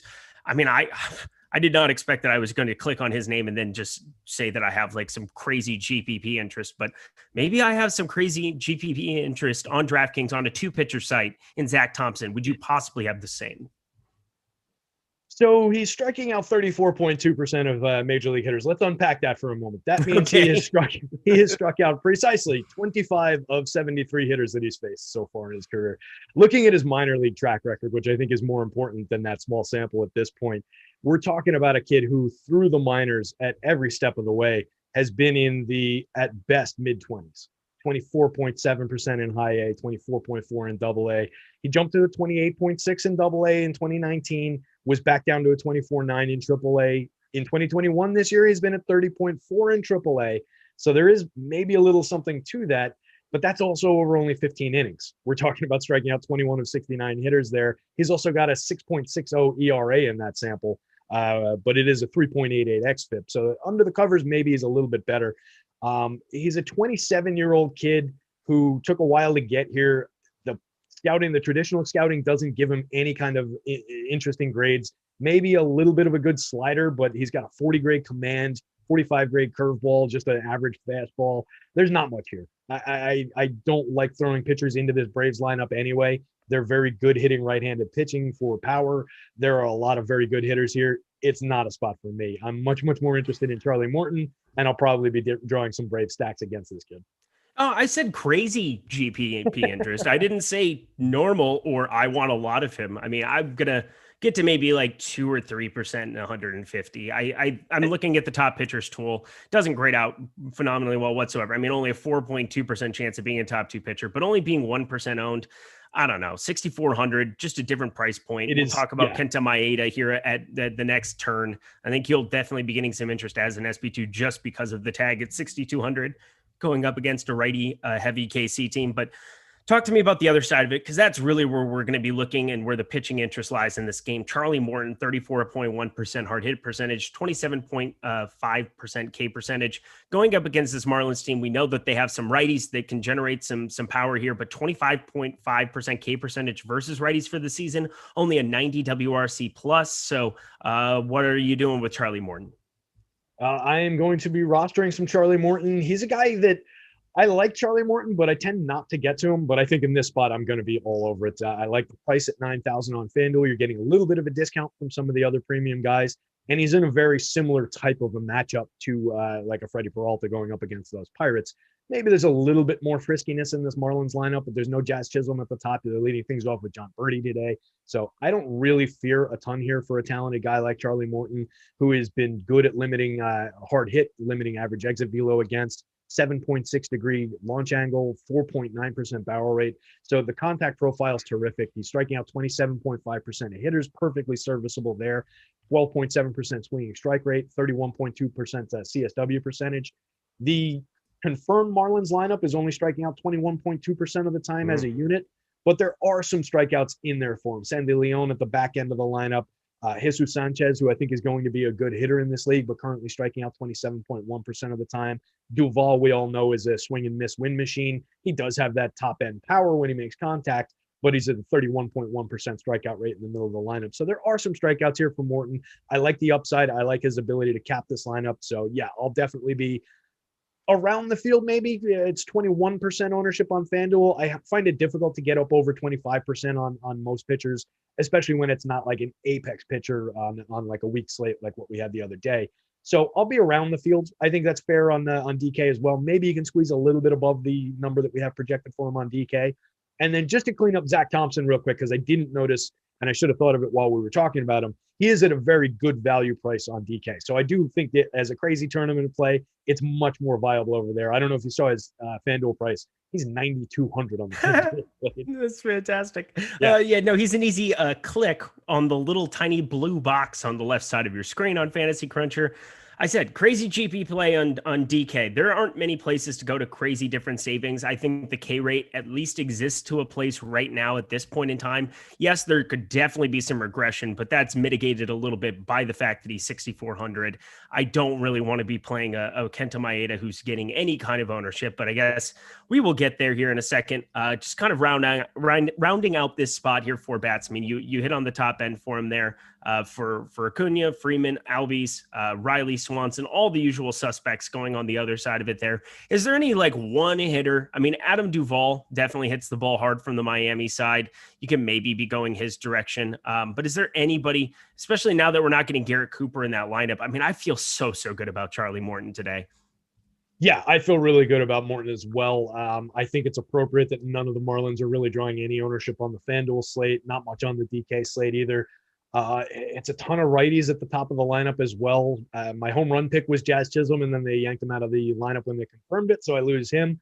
Duvall typically is a guy who gets over that 10 magic number. He's at a 7.16 in my home run model today.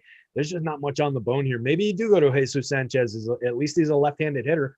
Kid's got some pop, so maybe that's your play. But yeah, for me, it's a stay away for the Marlins. I'm going to combine two things into one here. We've got the MLB player props tool. I talked about that. Definitely be using that for our sponsor Prize Picks. That is definitely going to be an informed way to make profitable decisions right off the bat. They have all of the K props using Awesemo's projections. If you have Awesemo Plus, you were able to click on that. And if you've been using that for the NBA, you will love it for the MLB because it is so effective. It is so profitable just to kind of see what those lines are sitting at, to be able to leverage yourself and be in good positions to make solid bets. So if you're in a place where sports betting is legalized, take advantage of that today. Some of the home run prop numbers that they have as well, a fantastic thing. And then we've got Nightbot. A Nightbot there in the chat. Wimbledon is underway. So get your first month of Awesemo Plus tennis for only $1 right here. So it is clicking on that little box that we have going on in the chat. Fire that up because Wimbledon, definitely a profitable place to be invested in. I believe they just got done with the third round here. My boy Federer is still living on a prayer here. So I'm hoping he can keep it moving. 39 years old, got by with the round one gift from getting absolutely mowed down in that first round. And then the guy had to withdraw in the fourth set, even though I think Federer was down like 2-1 and was definitely going to lose until that guy got hurt. I don't even know his name, but Federer was so graceful in that post-round interview. So, I mean, what an absolute stud. I just love sports of all kind, and definitely be checking that out because it is so, so good. Yes, it is the GOAT bot, nice. El Negro Loco. Thank you so much for all the filtering. But anywho, what were you going to say there, Terry? I was going to throw in, it would be nice to see Federer, maybe rounding off the career with another Wimbledon if he could get there. But I missed that he got through on a withdrawal in the first round. Yeah, you need a little luck, crazy. But that's pretty extreme. Yeah. I mean, I don't think he's ever lost in a round one. I don't know why. I mean, a guy of that class, you don't expect them to in many spots. But I know for a fact that he was going to lose that match watching it until the guy, I can't remember exactly what happened. I was kind of I always have the iPad like set up in the corner while I'm on shows for things. And so yeah. Wimbledon fired up. It's good times, but definitely be checking that out. Go Federer, good times. Yeah. Adrian Manarino, that was the guy that he was playing who just absolutely was mowing him down. That was very, very impressive. But we are going to continue on. We got 2 to go. This one's going to be a quickie because it's not even on the FanDuel slate. Terry, I am forcing you to talk about one DraftKings. I apologize for everything that's going on here for you. But Garrett Cole on one side, Marcus Stroman on the other. I really have no interest in playing a Marcus Stroman on this kind of a slate, 8,100. The one thing you could say is that, yes, the Yankees do have the ability against righties to be striking out a little bit here and there, kind of middle of the road, 25%. So it's 9th worst in baseball, 98 WRC plus, not really pounding the baseball by any means. But on the other side, Garrett Cole, spin rate down. Things are down here. But we're seeing a 6 total on this game, a 2.6 implied run total for the Mets. What would you do with Garrett Cole on DraftKings today?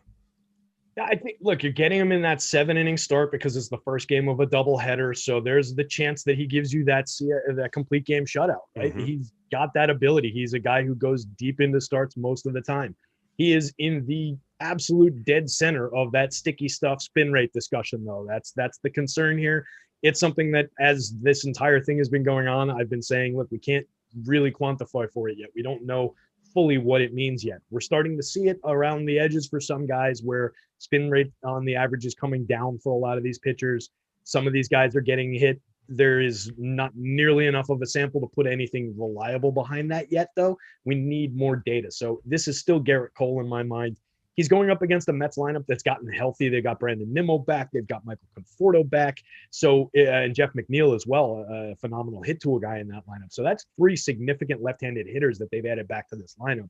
It's not the confirmed lineup yet, so we'll see what's in there. But it's not an easy day for Garrett Cole at the stadium. Could he have significant upside? Absolutely. We're talking about Garrett Cole here. So I love the strikeout upside, 92nd percentile strikeout rate, 92nd percentile chase rate on the season, 96th percentile walk rate. At one point, he was setting a record for the strikeouts that he had between the number of walks. It was 70 some odd strikeouts from one walk to the next at the beginning of the season. He's just been phenomenal. 91st percentile expected ERA. Every reason in the world to throw Garrett Cole up against this Mets lineup, even though it is an improved Mets lineup. I might draw a few hedge stacks, though, with the Mets because I do believe in their power. I do believe in their upside here. And there are enough good lefty hitters, positive hitting environment in Yankee Stadium. It's a nice, warm, sunny day here in the area. So I think there's good narrative around that side as well. And if they're low owned, I don't have the ownership projection in front of me. I imagine they are in this spot. They're somewhat priced down, getting Michael Conforto at 2.7, Lindor at 4K, Nimmo at 4K, Pete Alonso at 4.5. Those are discounts on those players. So there's good reason to go to them in minor shares as a hedge stack as well. I agree with you on Stroman. The one thing he could potentially do is cap the Yankees home run upside, keep the ball on the ground, maybe pick up a few bonus strikeouts. It's not the worst play in the world, but for me, he's just typically not a DFS pitcher. We have a 1% top stack percentage for the Yankees, a 0.6 top stack percentage for the Mets. Those are low numbers for the old DraftKings slate here today. I'm just going to throw that out there. Now, I just refreshed it. Both are underneath 1%. Good times. If you want to roster and get that's super seven different inning games. Yeah, inning game is the critical thing. And I wasn't thinking about that when I said Mets hedge stack. So maybe take that back off the board. Yeah. Here's the thing. If you're going to do crazy amount of damage, it's going to happen in a bulk. Like it's going to happen early on. If Garrett Cole gets off the rails or something were to happen in that direction. Yeah. I don't completely hate having a team that's going to be 1%, but I never know. I always feel like they're going to always be over-owned in those kind of spots where it is a 7-inning game. But Garrett Cole, I think just from a GPP aspect on DraftKings 10-6, nobody's going to want to be going there as much as what they probably should, understanding that there is a massive upside for this game only being 7 innings. So I think even at 35%, which is what the last run on DK was for him, I'm going to be over the field there, take my shots. There's some cheaper stacks that you can kind of go to in some spots. I'm going to mix and match a lot of those pitchers up top, but if he gets through those 7 innings, this is a scary spot to be underweight, I think. Yeah, definitely. And again, we're just talking about one of the best pitchers in baseball, probably by talent, the most talented pitcher on the board overall. I mean, it's somewhat arguable with some of these guys, but I think he's the most proven guy on the board. So yeah, for me, that's an all-in spot. That's a fire away spot in a 7-inning game. I really like it.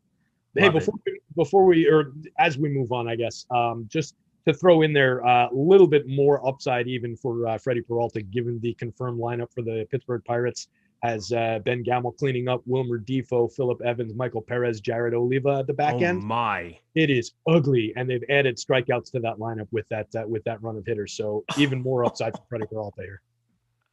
What the hell is that? That is so bad. I didn't see that come through. These are the things I do after shows, because we're kind of moving along at each spot. And that thank you for revisiting that. I just have to laugh because that is so good. Wilmer Defoe, Phillip Evans, Michael Perez, Jared Oliva. I have fun, Freddie Peralta. Okay, well, that makes this especially fun. Yeah, Garrett Cole and Freddie Peralta going to the two most expensive pitchers on DK. Let's party. Finishing it out, Minnesota minus 142, Kansas City 10 total runs on that spot here. We got Kenta Maeda on one side. He's giving up hard contact, 39.7%, 449 expected slugging, only a 21% K percentage. He's 6,200. That's the one nice thing that I'll say about him. Actually, not only getting 4.5% ownership, so that's come down a little bit throughout the show here. 6% chance of being a top 2% pitcher. What are you going to do with Kenta Maeda? I know he's cheap. I just don't like playing this dude. Yeah, he was one of my guys last year. I was going to him. He almost won a Cy Young last year. I know, he was so good. When you looked at his contact numbers too, he led by massive margins in both limiting hard contact and inducing soft contact. He was spectacular last year and was striking guys out along with it. The strikeouts are gone this year. They've come up. He had a 6 strikeout game and a 7 strikeout game, 4 games back and 3 games back. Been at 4 the last 2. It's just not there for him this season. I don't know necessarily what he's lost. At one point, I was looking into some of the pitch mix and things he was doing, and I couldn't really put my finger on anything. So it's just down across the board, putting too many guys on base. He was getting some bad luck, some BABIP results in there. So that's probably tied into the 1.55 whip that we're seeing, 7.8% walk rate, only 27.3% on the CSW, despite a 12.8% swinging strike rate. It's just not working around the plate, not throwing enough strikes. So yeah, it's not there for Maeda for me. And Keller's a similar story on the other side. He was another guy. Yeah, he's been worse this year, just way too much hard contact. But he's another guy that was a ground ball and soft contact inducer last season throughout the entire year. He was never a strikeout guy, and he's only at 17.2% this year. But at least last year, he was reliable for keeping the ball in the yard and keeping it on the ground, and that's just not the case here. So neither pitcher I don't think is going to make it for me. If I was going to either one, it would be Maeda for the slightly additional bump in strikeouts. and you're playing the cost and ownership game there. So maybe I could grab a few shares. But I like this Royals lineup. I think they're very talented. They've got home run upside. They string together sequential hits. They run like crazy. One of the more frequently base stealing teams in the league. So I like the Royals bats, and I would be going to some twin bats here against Keller as well. Not necessarily as much on the twin side, just given the confirmed lineup here. No Josh Donaldson in there. I could maybe go to like a Cruz, Kirilloff, Kepler 3-man if you want to work in like Jorge Polanco and Trevor Larnach to make it a 5-man fine. I don't tend to roster Luis Arias despite his phenomenal hit tool. Just no power, no ability to drive in runs for him. Yeah, 86 degrees, 60% humidity, wind blowing out slightly 5 miles an hour in Kaufman. Not the greatest. Not the greatest ballpark, but a fantastic hitting environment. Kirilloff, Kepler, love that combination. Love that combo with even Polanco, Cruz. Yeah, throwing them all together. Larnach, 2.9K, going to be pretty popular at that price tag. I don't know. I'll probably find something else to do there in that spot, but definitely love both sides of this here. I'm right there with you. Anything else to finish out for that game? What do you think Nick Gordon's interesting at the bottom of that lineup? He's drawing 14% ownership on DK for 2,700. He's min price on FanDuel and drawing like 13% ownership. I like him at that min price. I don't really care about the ownership. Would you be getting any shares of him? No, I don't play a lot of Nick Gordon. I generally on the back half of this Twins lineup. I mean, if you get Andrelton, like Andrelton's absolute another write-off. One of the guys I literally try to manually go in and click. 2,700 on DK. I'm not going to get to any of him down there. I just don't know if there's the upside. You're talking about a ton of opportunity cost in the outfield today. Just there's so many cheap dudes in that little price range. 2K on FanDuel is kind of interesting. You said 13% ownership for him there. Yeah, 13%. A little bit high for me on this slate as well. But as you said, it's a fantastic hitting environment. Only one homer here on the season. I'm not sure. Maybe definitely a guy you can involve in some stacks here, but I would be just careful making sure I didn't get him as a one-off. Yeah, and he's a hit tool speed kind of a guy. We're not looking for too much power out of him. What we're looking for him to do is maybe turn the lineup over, get on base, steal a base, and then get driven in by one of the premium power hitters at the top of the lineup. 5 stolen bases in only 57 play appearances. So you do like the speed there. But yeah, it's a tough ask at that ownership, but the price is at least intriguing on FanDuel. All right. Well, Terry, dude, this was crushed. This was fantastic. We're coming in 2 minutes after the hour. We've got Live Before Lock coming up with EMac and Max. Definitely hit that like button, hit the subscribe button, hit the notification bell for us on the way out. Terry, great job breaking everything down per usual. Any final thoughts for the people and a home run pick? Do you have a home run pick for me?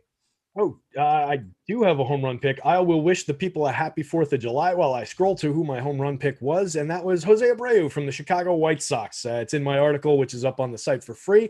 But yeah, happy 4th of July, everybody. Enjoy the barbecues, the fireworks, and all the fun. I love it. Hey, have a good 4th of July, everybody.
right, Awesemo, here we go. It's your old pal EMac coming to you with a little Sunday MLB live before lock. I'm joined once again by Max as we head into the All-Star break. Is not that far away. Today it's 4th of July, so be safe and sane, not dumb and dangerous. Save the dumb and dangerous for DFS, not for fireworks, drinking, and swimming. What do you got going on today, Max? Both my kids are sick, so we're staying home and barbecuing here. My kids get sick at like the most inopportune times. I usually would like them to get sick during the week so somebody else can take care of them. But, they choose like holidays and weekends. Well, nice. They'll give you a little extended run here by being sick. When you have 2 days, you get to take care of them. Oh, yeah. Fantastic. Looking forward to it. Good work, kids. Good work. I like to hear that. So we've got some fun. We'll be out of here at 1 o'clock today. Lock is at 1:05. We do have at 1:05 the NASCAR live before lock that will be with Jason Floyd and no, not Pete the Heat Rogers, because it's not MMA. No MMA this weekend, but they do have a big fight next weekend. We have Phil will be jumping on in there. The NASCAR race, I believe, locks at some obscure time like 2:37. Or something along those lines. They're finishing up golf today. We have all sorts of esports. All that good stuff is behind the paywall here at Awesemo. You get all those projections, every sport that is out there, and more, if possible. Quite a wild ride. You can get 1 week at a 25% discount if you use the promo code MLB Live Before Lock. That is all one word, MLB Live Before Lock. As we just wait for a few other people to collect in here, how are your golf teams doing? I'm following them right now. I think I have better bets than I have teams. I have a 5 of 6 and a 4 of 6 because I played Bryson on every team this week and also better. But I do have Neiman on both of my teams that are still alive. So hopefully he takes it down. Nice. I had my one and done was Hideki. He was one and done. Literally. Yes. One round and done. COVID. Get those jabs, people. Get those jabs. Just saying. That's right. That's right. All right. Well, let's jump in here. We've got a nice little collection of people watching, just over 500. Let's get that like button going. Let's get that one steaming like they are steaming the hot dogs right now on the boardwalk for Nathan's hot dog eating contest. Look at that. I'm just going to have fun all day today. Dude, with the segue to myself. I'm going to buy you a Segway because you are the king of the Segways. There we are. You look dad joke. One for Max. EMac still waiting to get on the board here. But yes, we've got hit that like button. We're it helps us with that pesky YouTube algorithm. The one biggest secret that we have here at Awesemo that I don't want to be a secret anymore is we have Laffy putting out all sorts of best ball draft content along with Matt Gajeski, and that is available both on the YouTube channel as well as the Awesemo Podcast Network. We have a dedicated podcast channel just for NFL DFS / season-long fantasy football. I've been listening to their 5 and 10-minute episodes. Laffy broke down a mock draft of how we would handle the first round of a 12-team PPR. Matt's been doing player profiles, as has Laffy. That helped me out as I was doing my 5K walk. And then as I walk again today, this time at a more leisurely pace where I will be enjoying it because I'll be taking my dog out there. But you can get that on the Awesemo Podcast Network. If you guys have not yet, you can leave a 5-star review on any of our podcasts, on any of our platforms. Put your Awesemo username in that 5-star review, and as well, or Twitter handle. We're doing a drawing a week, giving away 30 days of Awesemo premium content once a week to someone who has left a 5-star rating and review. Okay, let's take a peek here at the fun. We had those guys before us going through the whole game-by-game thing, so we're going to kind of work in some pictures. We'll hit some weathers. We'll talk some top stacks. We'll prize picks because they are the sponsor of our show. We'll have to see some home run calls. I see I didn't update that portion of my sheet for myself, but that's okay. I wrote a big article today called The Spotlight Pitchers and Stacks, and I'll pick somebody out of that. Top pitcher of the day, Freddie Peralta. He's pretty good, Max. It's that would be like an understatement. Did you know that he has he's like Jake DeGrom light now that imploded twice and allowed 5 runs in his last 3 starts. But you have Peralta, who is 9th this year with a 2.17 ERA. He is 5th with a .87 whip and his 12.6 strikeouts per 9 inning rank 4th. That Pittsburgh lineup, well, we thought it was going to be bad. It's worse than we thought. Come on down, Ben Gamel. If you can't have Ben Gamel hitting cleanup for you, what can you do? Is this like a revenge game for Ben Gamel? It is a revenge game. Yeah, just for sure. saying. Just saying, former Mariner. Sorry, Jordan. I am now plugging in my router. I was on Wi-Fi. It'll connect in a moment there. The on-air projection meeting. I just got my hand slapped for being on wireless. Now Jordan can look at my connectivity speed and he knows I am plugged into the router. What do we got going on here with Pittsburgh and Freddie? I mean, this Pittsburgh lineup is not good. Freddie Peralta is good.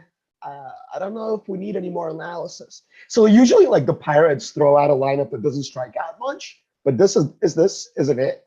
Frazier, Newman, and I don't know Reynolds. who Jared Olivia is.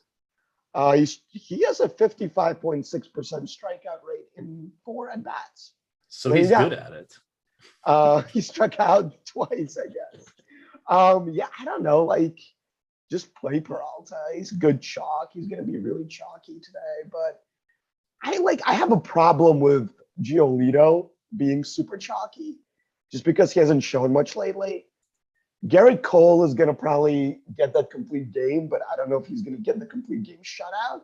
They're going to play 7 innings, right, EMac? Correct. In New York today. So I like Cole. I like technically Peralta. They're playing 14 innings, but this one will be just 7. Right. Well, Cole will only play 7, hopefully. So for me, it's Cole and Peralta on top, and then like a big drop off to Gialito and Ray. And then we'll talk about Morton. He's way cheaper than everybody else. And I guess Snell is in that same vein. But yeah, pretty much I think Peralta is far and away the best pitcher today. All right. You have Garrett Cole, number 2. You're not worried about the spin rate, No, because the enforcement strikeout of the stuff sticky is still stuff? there. Like, he had a 15% swinging strike rate. He's giving up a ton of barrels lately, but I don't know if I can project that to be the case for the rest of the year because he wasn't giving up barrels at all before this whole sticky thing. He's also faced really good teams like Minnesota, Toronto, Kansas City, and Boston his last 4 starts. Like, those are really good hitting teams. So it makes sense that he would have subpar games. But the strikeout stuff, still 14%, 13%, 15% swinging strikes. And the Mets aren't that good, I'm just going to choose to ignore this whole sticky stuff thing and just focus on the stats. And hopefully people don't play him because he's been kind of, screwing everybody over. All right. Interesting. Let's talk Lucas Gialito next. Yeah. Strikeouts. I wanted to mention the Freddie Peralta. I'll have to go see if that changed itself, but we do have the over-under was 6.5 strikeouts. Yeah, what is that all about? It was what all about? It's so low. I thought so as well. That's why it was a 71% success rate with a 37% ROI. But now I got to go check that out and see if that is still up there. We have the much like we did for basketball, we have the player props tool for MLB, and it does all the heavy lifting of finding all this particular information for you. That looks like it's approximately the same, and the expected win went up to 78% with that new lineup. The expected ROI went up to 46%. You're going to want to use some odd shopper there to find the best line that is out there, but I'm going to drop in all the different props so you can find the strikeouts props as well as the home run props here. It's like free money today. Yeah, over 6.5 is minus 116 on FanDuel. Just smack that line. Because everywhere else, it's like 130 and 140. But right. FanDuel's slow in updating all their lines. So. They have been, and I'm going to point that out. And Jordan's got it up on the screen there because there's a few you can check out there. Charlie Morton's got a decent one, especially with the way that lineup came out. You've got Robbie Ray, and this you don't have to have betting. You can just look at this for your DFS purposes. I mean, Robbie Ray, 7.5 strikeouts. It's a 50% chance being over. We're saying don't bet that. It's a -3 ROI because of what you have to pay on the vigorish or the fees. But if you knew there was a better than 50-50 chance that he could get 7.5 strikeouts wouldn't that be a helpful decision point in your DFS lineup? So you can look at all that fun stuff here over on Odd Shopper. The one that jumped out to me, and now I'm jumping all around on this, but we'll circle back. Let's just land on Charlie Morton, then we'll get back to Lucas Gialito. So Charlie Morton had a 6.5 over under on his strikeout props when I pulled that this morning. 57% chance of going over. I suspect it might be a little bit higher. That lineup for Miami is missing. Who is it?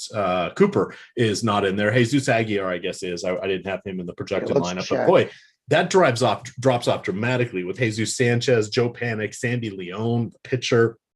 This isn't a very good lineup at all. 3.7 implied run total here for Miami. Charlie Morton is going to be your number 2 pitcher. Absolutely on DraftKings. He now moves into play on FanDuel as well. I think with this lineup that he's facing, he has a decent chance of getting the quality start. He's got to go 6 innings, but his nice little combination of ground ball and the strikeout upside of this lineup could get him there.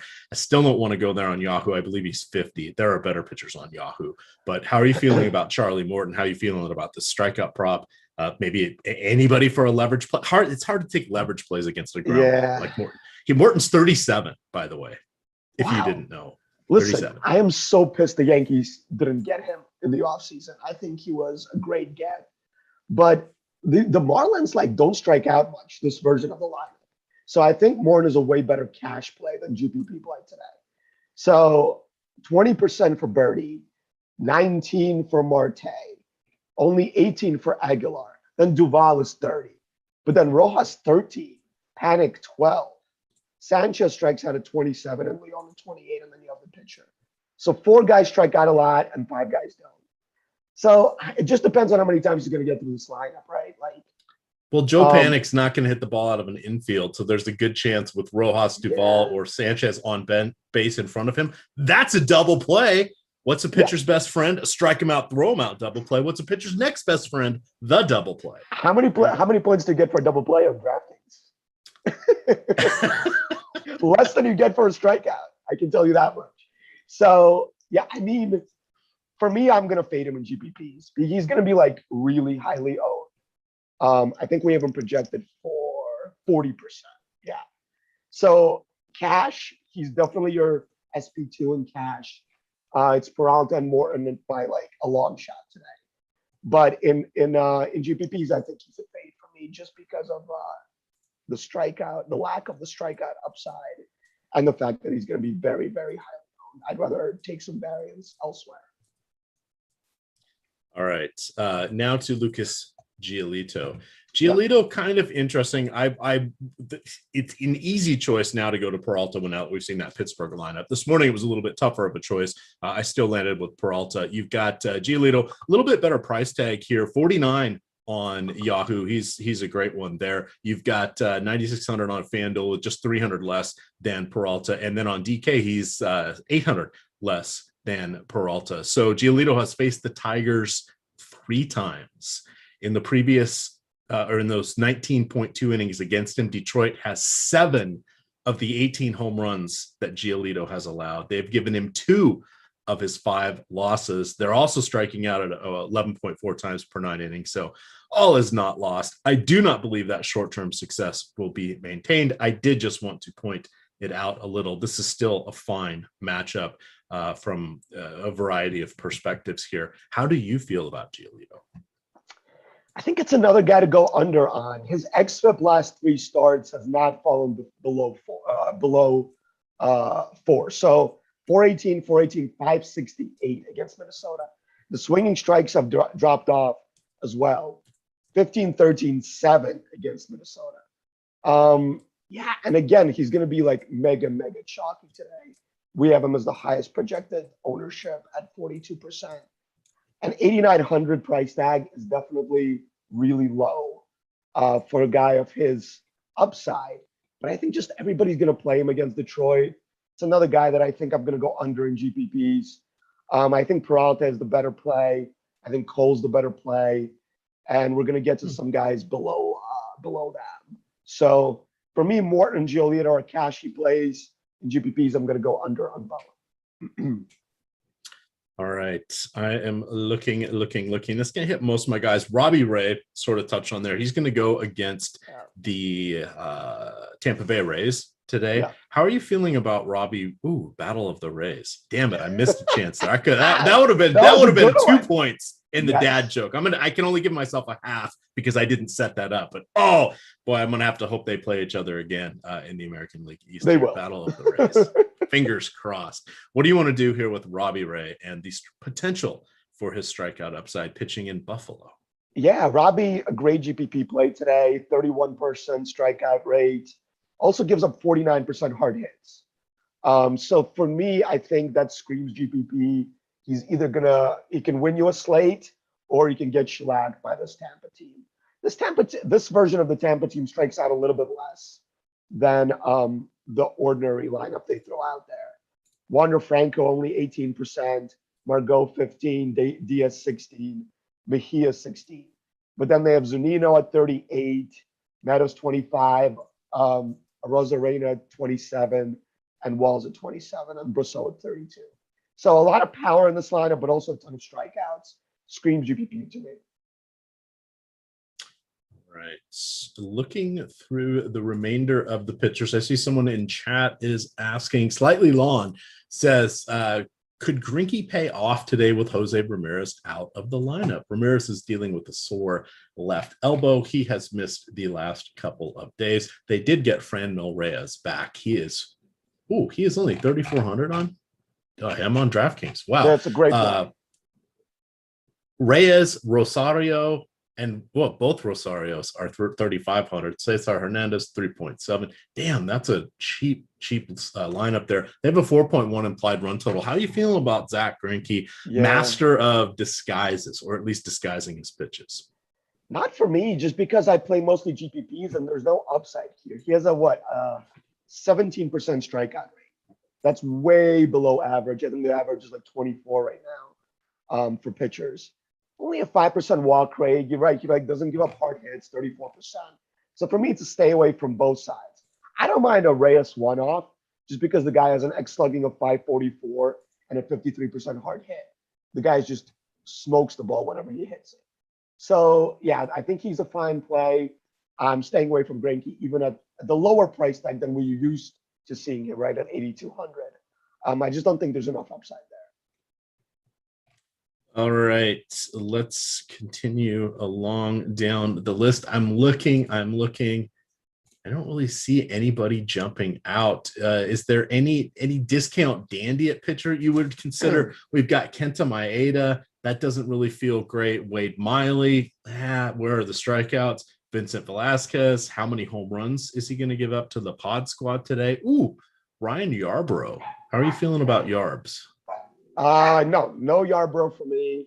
I like the Tampa stack actually. I have one guy. He's a little bit of like a weird creative player type dude, but Zak Thompson has been really, really good ever since the Marlins brought him up. 34% strikeout rate, X slugging of only 343. He's facing this really, really tough Atlanta lineup. Acuna, Freeman, Albies, Riley, Swanson are all really, really good. But then it drops off significantly after that with Heredia, Arcia, Contreras, and Morton, pitcher spot. They do have a ton of strikeouts in this lineup. Like Acuna strikes out 24. Then Freddie and Ozzy don't really strike out. But then Riley 26, Swanson 28, Heredia 24, Arcia 27, Contreras 30, and then the pitcher spot. So I think there's a ton of upside in Thompson here. He's shown really good swing and miss stuff ever since they brought him up. I'm going to play some of him in GPPs, and he's like 6,400, dirt cheap, great GPP play. So, this is the second time he is facing the Braves. Yeah? He held them scoreless the first time. Oh, really? Five that's clean not going to innings. happen again. Just saying 5 clean innings. I mean, we can. That's strikeouts. Not. Yeah. Yeah, I mean, look, like his strikeout stuff, 15% swinging strike, 15% swinging strike, 16.5 against Washington. Like, these are for 6,400. Please, sign me up all day. All right. How are you feeling about the Snellevator? Clearly was working through. I forget. Was it? He hasn't pitched since the 22nd. He was on the. Always got something going on. Oh, this was an illness. It says. Scratch from his start on Tuesday. Oh, okay, there we go. He was on. Oh, he went on the injured list due to illness. I wonder what illness that is. Says he's been fully vaccinated and tested negative for COVID.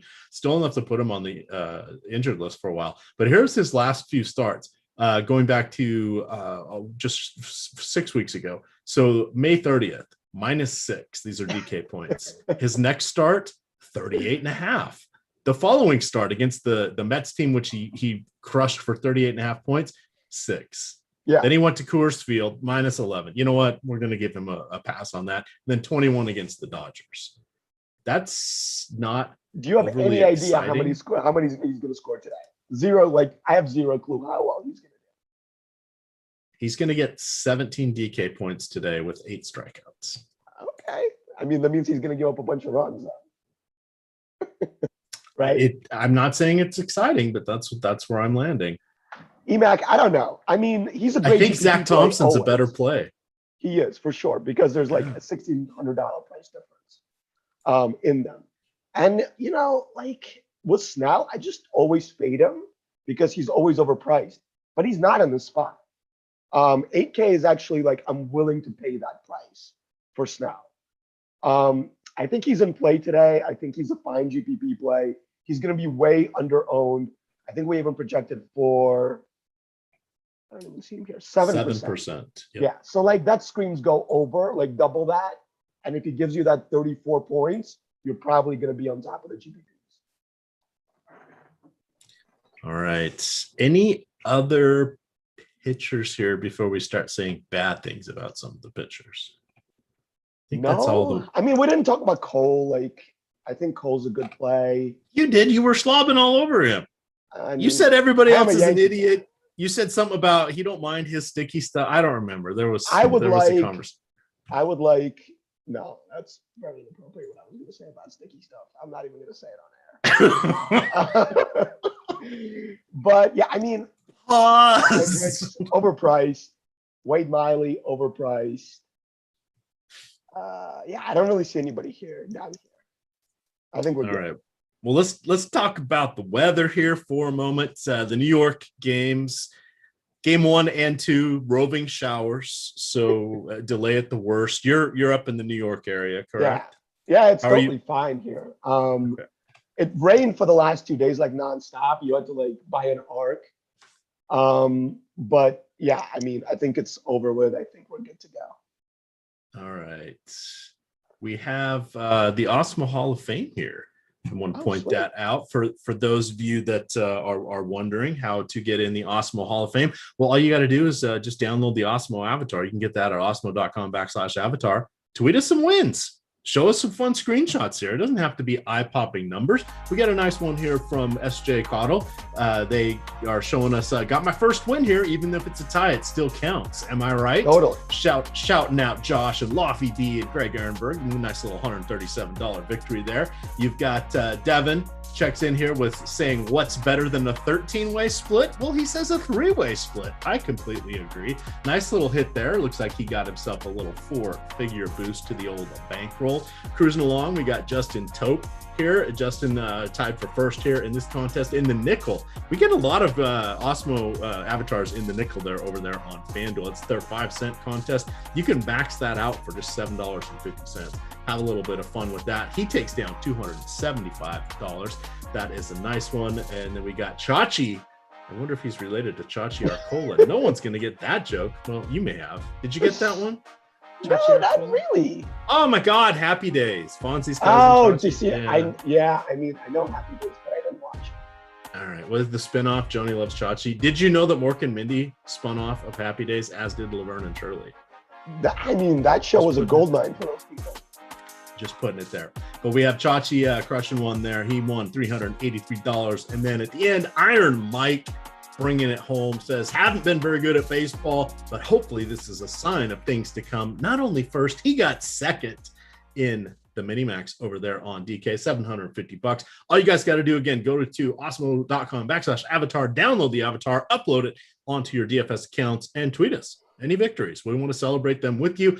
You also have a chance to win 30 free days of Awesemo premium content. Finish top 3, no ties. It has to be a legit first, second, or third, no ties, and you'll get 30 free days of Awesemo premium content. The rules are there. But again, tweet them to Awesemo HOF. You can tweet them to Awesemo_COM. Throw in Max DFS. Throw in me. We always have Please.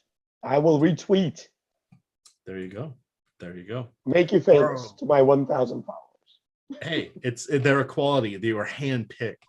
Correct. Yes. I don't settle for second best. We do have a sponsor today. We have a sponsor today called Prize Picks. Prize Picks is a phenomenal place to do a little bit of gaming. You can literally do fantasy sport props for darn near everything. This is the little wrinkle of how they get around things in states where you cannot do sports betting. They have turned it into fantasy competition. So basically what they do is they list a couple hundred different props there. You want to do soccer, CGSO, MLB pitchers, MLB hitters, WNBA, PGA, NASCAR. Heck, they had NASCAR Xfinity in addition to the cup races. They got League of Legends, tennis, NHL, highlight. And you know what they have today? The Nathan's hot dog eating contest. So all you got to do is choose any 2, 3, 4, or 5. Make your own combination. You're making your own little parlay sheet here, and you can win up to 10x if you were to get all 5 right. If you chose 5 questions, you would get 10x, whatever your dollar value is. Best part, they're going to match your deposit bonus up to your first $100 as long as you use that promo code. Awesemo. Gets a little confusing. You don't like these. How many strikeouts is someone going to get? I don't know if they're going to get a walk or 1.5 walks plus hits or total bases. That's all confusing. No problem. Just go with their fantasy point option. So the ones I want to point out today against the Twins, we have the one and only Whit Merrifield. I've pointed him out on almost every show. You've been on shows when I've talked about him. Correct. His Prize Picks number has come up from 6.5 to 8. Wow. Do you realize that in 15 of his last 18 games, he has 9 or more fantasy points? Yesterday, he got there 0 for 2. He did have 2 walks and a steal. That got him to the requisite points. Beautiful. And was a winner for everybody. So, I mean, that's a nice one to have in your back pocket. You've got Jared Walsh tonight going for 8 fantasy points. He has surpassed 8 in 16 of his last 24, including 1 push. He's going against Thomas Eichelman today. Now that's an afternoon game, but Jared Walsh quietly, what is he, like 7th in the league with 20 home runs, and I think he's 4th with 60 RBI. Yeah. He goes big when he goes over that number, and he goes over it 2 out of every 3 times. And then if you want to play Coors Field, seemingly hidden on the majority of our DFS slates, you've got Story and Blackman going against Carlos Martinez. The Rooster, not so much crowing for the Rooster anymore. They are at 10 and 9 points, respectively. Phenomenal matchup for them going against Carlos Martinez. But let's get up to the top stacks here. I think the Twins are going to be quite popular. Coming in here with our last prize pick option, actually 2 of them, Kepler and Cruz, each have a 1.5 hits or walks. So you can pick over or under. I'm recommending the over on both of those. They are going against Max Kepler. That's I'm sorry. I was thinking I was going to throw it to you, but then I was thinking to myself, I want to talk about Keller. So Max and Kepler, the Keller with the K, that's how I got there. I do want to point out in his first 3 seasons, Brad Keller. Is there a Max Keller who's a pitcher? There is, isn't there? I don't think so. I think there is. I'm making him up. You said create a player, so I did. I was following. Wait, let me see. I'm on FanDuel. All right. Well, you're looking up that. I do want to say that Brad Keller has curtailed the power stroke. Keller. That's who you're thinking of. All right. For the Pirates. Yeah. All right. Just saying the dyslexic thing it sucks, but that's how my brain works. It's not fun. But I do want to tell you over his last 770, or in his first 3 seasons, 771 righty lefty matchups. This is going against lefties. Keller allowed just 0.68 home runs per 9 and a 100. Yes, a 0.100 ISO. That's like unheard of. In that same time frame, he was even better against righties, held them to half a home run per 9, a 102 ISO. This season, it's all come off the rails. Their batters are hitting it on the screws. He is now allowing a 1.25 home run per 9 to lefties with a 170 ISO. Righties, 1.43 home run, almost a 200 ISO. Even with, Josh Donaldson out and Buxton and Garver and Garlick all on the DL, this is a good, or the IL, this is a good spot, I think, for the Twins. Cruz, Kepler, Jorge Polanco. Take that. They're my top stack. Take us through this, and then who's your top stack tonight? They are also my top stack. So we're twins. Dad joke. Boom. EMac's on the board. I love it. They're cheap and they all hit for power. Like Luis Arias has a 446 X slugging. That's awesome for a guy that's playing like second base. What is he, like 3,400 or something? Larnack is super cheap. X slugging of 472. Nelly Cruz still hitting for power. X slugging of 580. Polanco, X slugging of 468. Kirilov, X slugging of 561. Like, all these guys do is hit for power. I think they all have these like loopy swings that you are perfect against sinker ball, ground ball pitchers like Keller. I think the Twins are definitely the best play on the board. I think they're going to be pretty chalky, but I think like nobody's going to be that chalky today. It's not like a Coors Field slate where you're going to have a 30% owned team. I think they'll be like 12, 15% owned. Like, that's what we have projected as. Play them as a 5-man stack. Throw in somebody that's most people won't play, and I think you'll be fine. I love the Twins today. Also, the road team. Always like the road team because they get those extra bats no matter what. So sign me up. All right. Next most popular stack looks like it's going to be the White Sox here. They're going against Detroit. I didn't have any specific write-up for the White Sox. Is there anything that stands out for you that you would like to highlight for our loyal viewing audience who is going to hit that thumbs up button for us here as soon as they hear your amazing picks? Gavin Sheets is really good at baseball.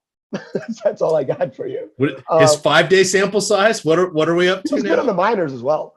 He just I like his swing, hits the ball well. Matt Manning is not very good. Has a 9% strikeout rate right now in a small sample size. Maybe that'll go up. I don't know. But the problem with the White Sox stack is that this lineup isn't very good. Like, Brian Goodwin is hitting 4th. Leury Garcia is hitting 5th. I think it's a one-off or fade for me. If I'm stacking, I think I'm going like Anderson, Sheets, Abreu, and then Vaughn because he hits for power. And then maybe like a Zach Collins because he also has a decent X slugging and he fills that catcher spot. But I'm avoiding like the Burgers, Eatons, Leury Garcias, and Goodwins, I think. He's avoiding Burgers on 4th of July. I guess he's going to be in for hot dogs. Check out the Nathan's hot dog eating contest. What's the over-under for what's I believe on Prize Picks, last I saw, actually I can go there right now, it is 73.5. That's down. It was 74 yesterday. The all-time record is 75, set by one Joey Chestnut, who stands about 6 feet tall, 230 pounds, before consuming nearly 24 pounds of hot dogs in 10 minutes. Pounds of hot dogs. How gross is that even? Seriously. That is dramatic. I can't. I agree with it's you. It's not gonna work pretty. out here. Yeah. So what did you think about Andrew Vaughn's dad, Rick? He was a pretty good pitcher in the day. Is he from Major League where they go, give me Vaughn? Yeah. Forget about the curveball, Ricky. Bring him the heater. Bring him the heat. Yes, that would be Vaughn's dad, at least in my world today. Did we talk about Charlie Sheen earlier? That's a perfect. I believe we did. We have a tie in there. Look at that. Look at that. Quite amazing, if you will. So the White Sox lineup, I mean, if you just look at everybody who's out, I mean, it's one heck of a lineup between Grandal. They sent down Yerman, what was it? Mercedes, who had his flash in the pan moment, his Kevin Moss moment, if you will. You've got, for those of you that don't know, that was Kevin Moss had like 17 home runs in 30 days for the Yankees to start off his season, or if not his career, and was basically never heard from since. I said Eloy Jimenez. They're missing some key people. Even Nick Madrigal being out isn't great. Yeah, Moncada's out too. Moncada's out. Yeah, he's I think a wrist injury I forget if it's a wrist or a hip flexor. But yeah, they're just missing a ton of people. So, but they're going to come in cheap. The optimizers are going to love them because it's going to allow you to get 2 top end pitchers. Yeah. So that is artificially pushing up their popularity / ownership. So that's why you're seeing them so high. It's not necessarily the matchup against Matt Manning, who is, while not the crown jewel of he might be of the Detroit minor leagues, he is a solid prospect. One of those top 25 across MLB type prospects once they call up that first wave of people. So it's not like he's bad. It's the learning curve. And we got to remember there were no minor leagues last year. So everybody was doing the alternate training site stuff and the throwing days and all of that. So they missed this is going to be interesting to see what happens with the development of all those pitchers, because they all lost almost a full year there with the pandemic last year. But I think to your point, they're going to be overowned. Yeah, they're too popular right now because of that factor on DraftKings. Yeah, and like Manning just got smashed for like 9 earned runs in like 2 innings or something. So people are going to see that, like that giant negative score. I just think that it's too chalky. And I think everybody's going to like play 2, like Gialito and Peralta and a White Sox stack, and then a bunch of like popular one-offs. Like that's going to be the chalky stack. Or they're going to differentiate with Robbie Ray or Charlie Morton, which is not differentiating. Yeah, I think there's not enough power in this lineup the way it's constructed right now for me to like think that they can win a GPP. All right. Just looking at, wow, it looks like a lot of these contests are filling up pretty quickly today out there. So if you haven't gotten in, it's probably too late. There, of course, still is always room on Prize Picks because you're going against you're constructing your own prop sheet. So as long as you're putting it in within the time limit for the tip off or first pitch or first bite, if you will, if you're playing the Nathan's hot dog eating contest over there on Prize Picks, you get you can make your card and fill it out. Remember, you choose 2, 3, 4, or 5 questions / props. You can go with fantasy points. They have 9 different sports available today. You can do cross sport bets.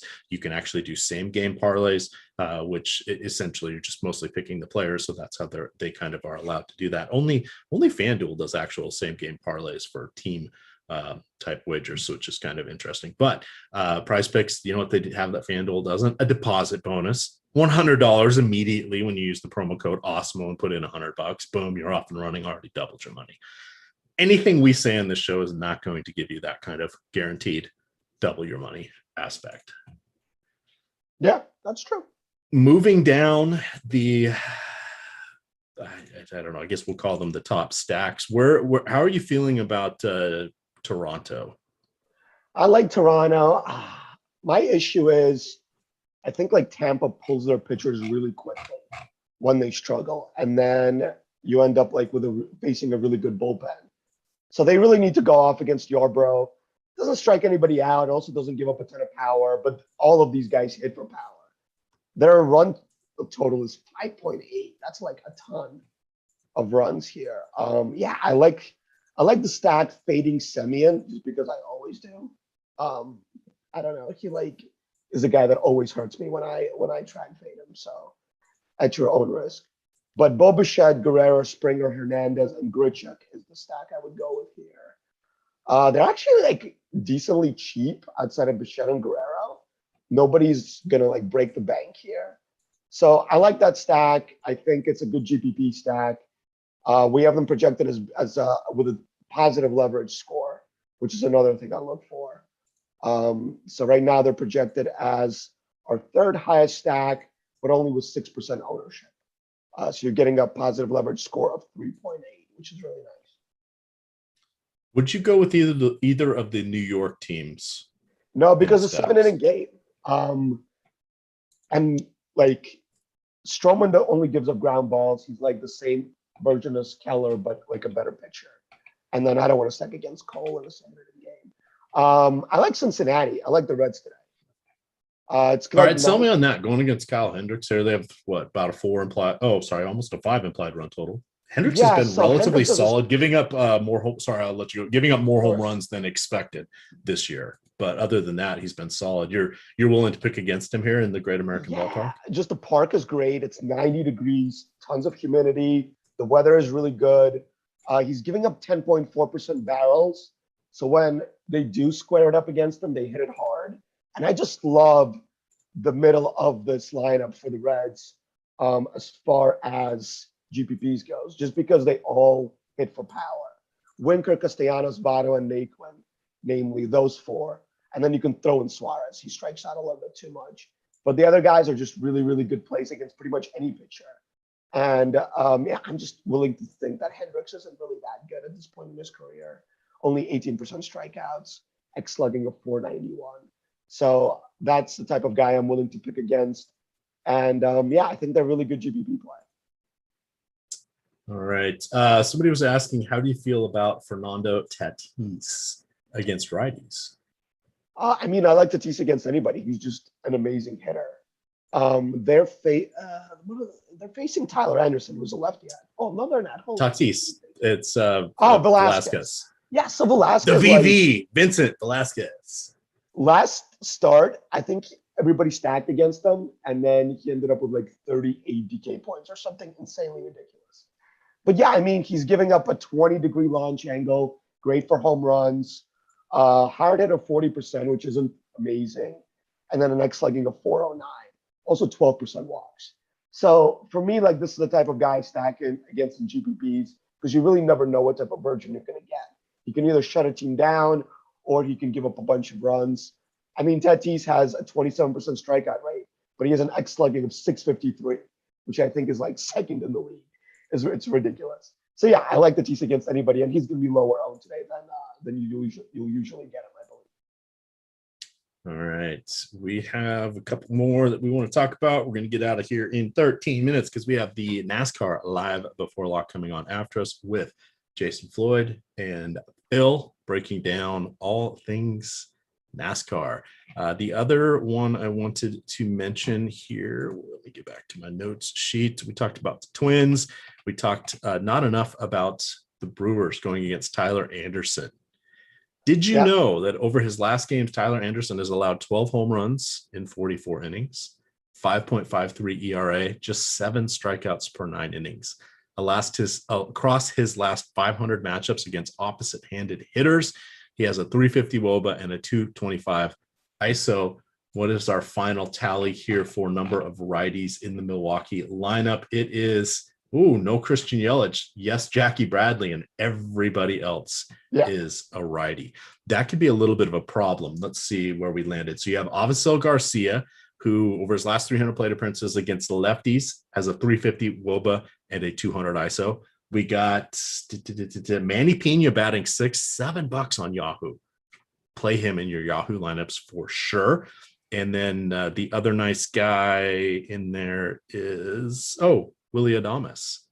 Recent addition there. And you have Luis Urias as well. 5,300 for Urias. He has been hitting very well lately. A little bit better of a price for him. 18 on Yahoo. Adames is 19. What do you know about Tyrone Taylor? How the hell is he batting second? He escaped my notice this morning.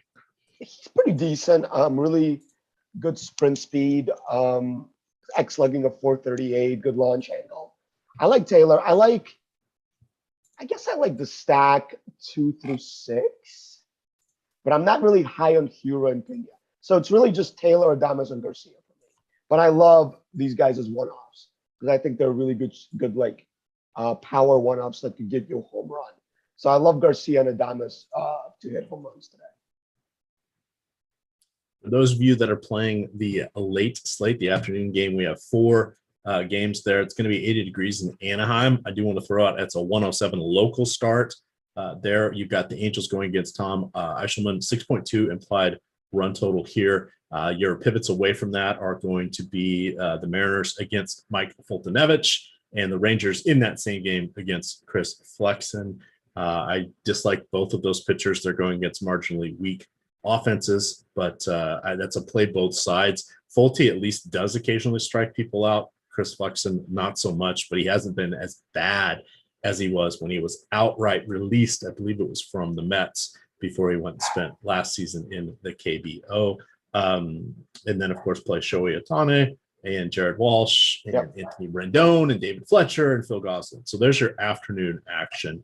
What is your sneaky stack? What are you looking at for kind of home runs of the day? Any bets that are out there? You do some betting content here now at Awesemo. You're sneaking some stuff in there for free, giving it away to the people. Listen, I love giving it away to the people. People say that I give it away a little too much, but what can we do? Yeah, I mean, Peralta is the bet of the day, right? 6.5. For home runs, let's see what we got for home runs. FanDuel Reyes at 350. That's pretty good against Greinke, who doesn't really strike anybody out.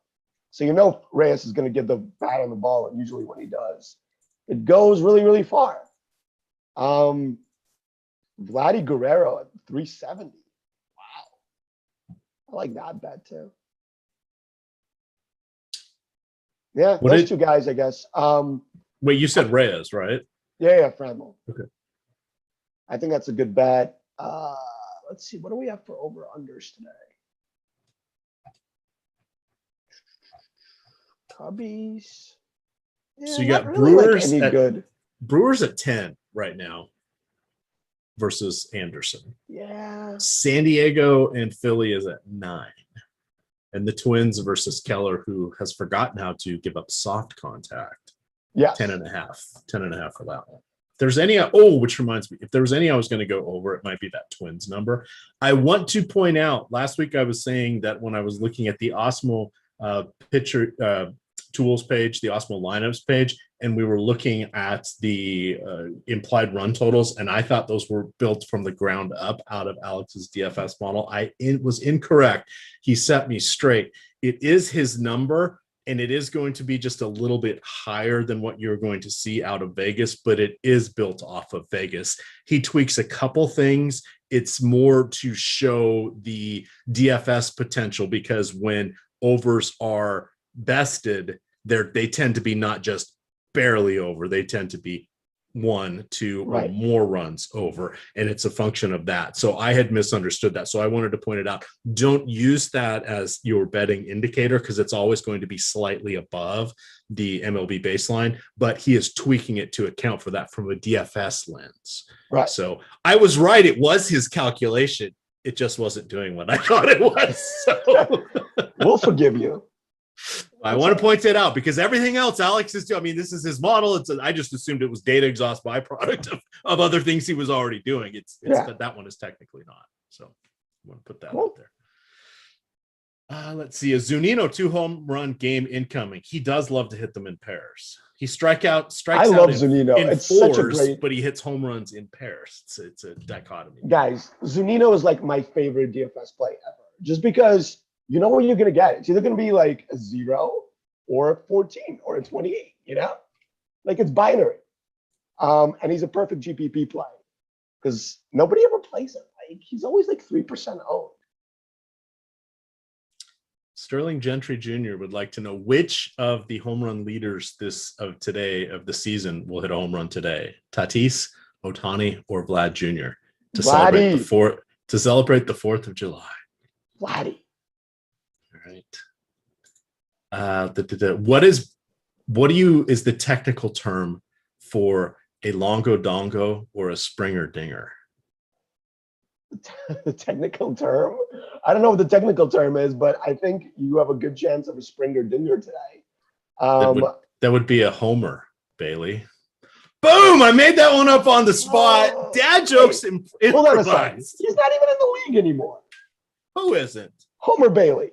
Oh, he is in spirit. You can only pick players that are still active for your joke. Well, I'm sorry for the 12 years they overlapped. I never thought of that joke when I was trying to think of a baseball pun. Longoria is really good this year, by the way. I think he's hurt, though. He is hurt. He is on the injured list for San Francisco. It's unfortunate. All right, we got 5 minutes to go. Reminder over their prize picks. We'll give you $100 match bonus. I need you to help me make a team. Oh, let's do that then. I'm just that's waiting for my crunches to run. So How do I fit Votto, Winker, and Naquin? Like, what stack can I fit those three guys with and make it a good stack? Votto is first base. Winker is an outfield. Yeah, and I would look towards. What about Houston? Because you're not going to get Alvarez. He's on paternity. Tucker's not there. It's costing you Yuli Gurriel, but yeah, but I don't really care about him. Yeah, yeah, you're right. I can do that. A decent fit. See, this is why we pay you the big bucks. This year, was it year 31 or year 32 of fantasy baseball for me? So been doing it for a while. Done. Spring of 1990. That was when I had my first team. American League only, 8 teams, rotisserie style, and we had to do the stats by hand once a week in the day USA Today when it would come out. Wow, that seems like a lot of work. Wait, Jordan, is he eating the hot dogs right now? Did he set a new record? Oh, what a sicko. And there's time left? We should have bet the over, guys. That is gross. I can't do it. It's disgusting. I'm going to eat maybe like 2 today. Maybe 3 if I feel like it. Yeah, I don't think we were talking about this yesterday. I don't think I've ever eaten more than 3 or 4 hot dogs. You don't like hot dogs? I love hot dogs. We have kids, so it works out. I don't have kids. My wife's not really a fan of. I'm not a fan of hot dogs. I mean, if I'm going to get something, I get like a kielbasa or the whatever andouille sausage apple flavor. Just the ones you get like 4 packs. Yeah. No, I know that's what, if I'm going to do something like that. I mean, it's not like I'm getting Ballpark Franks or Genio or whatever the current brands, Oscar Mayer or whatever the current brands of hot dogs are. Hebrew National. That's where it's at. I was going to say, what was the what was the Hebrew National? But it was. They used to sell them at Costco like forever ago. The hot dog bun. It was a hot dog inside of a roll, like a Kaiser roll. But I think they were Hebrew National. I can't remember. They had some funny name for them. They were amazing. It wasn't hot dog pockets or something. I'll find that out for next week. We used to get those when I was in college all the time. So you buy these big boxes and put them in the freezer, and then you could microwave them. I'm sure somebody will let me know on this. But we're gonna get on out of here. You do have NASCAR Live Before Lock coming on, not this stream, but on this channel. You're going to get that in about 6 minutes. Well, 5 by the time you hear that. Shout out to Max. Thanks for jumping in and doing the show with me again on Sunday. That's Max or DFS Max on Twitter. I am at EMac DFS. Oh, Dr. Stein's Bagel Dogs. I just remembered what they were. Wow. What a there we go. Nelson Cruz is scratched with that, gamers. Oh, come on. Shout out to Jordan, the best producer in the business. Good luck. Now I got to change my lineup. All of them. Later, guys.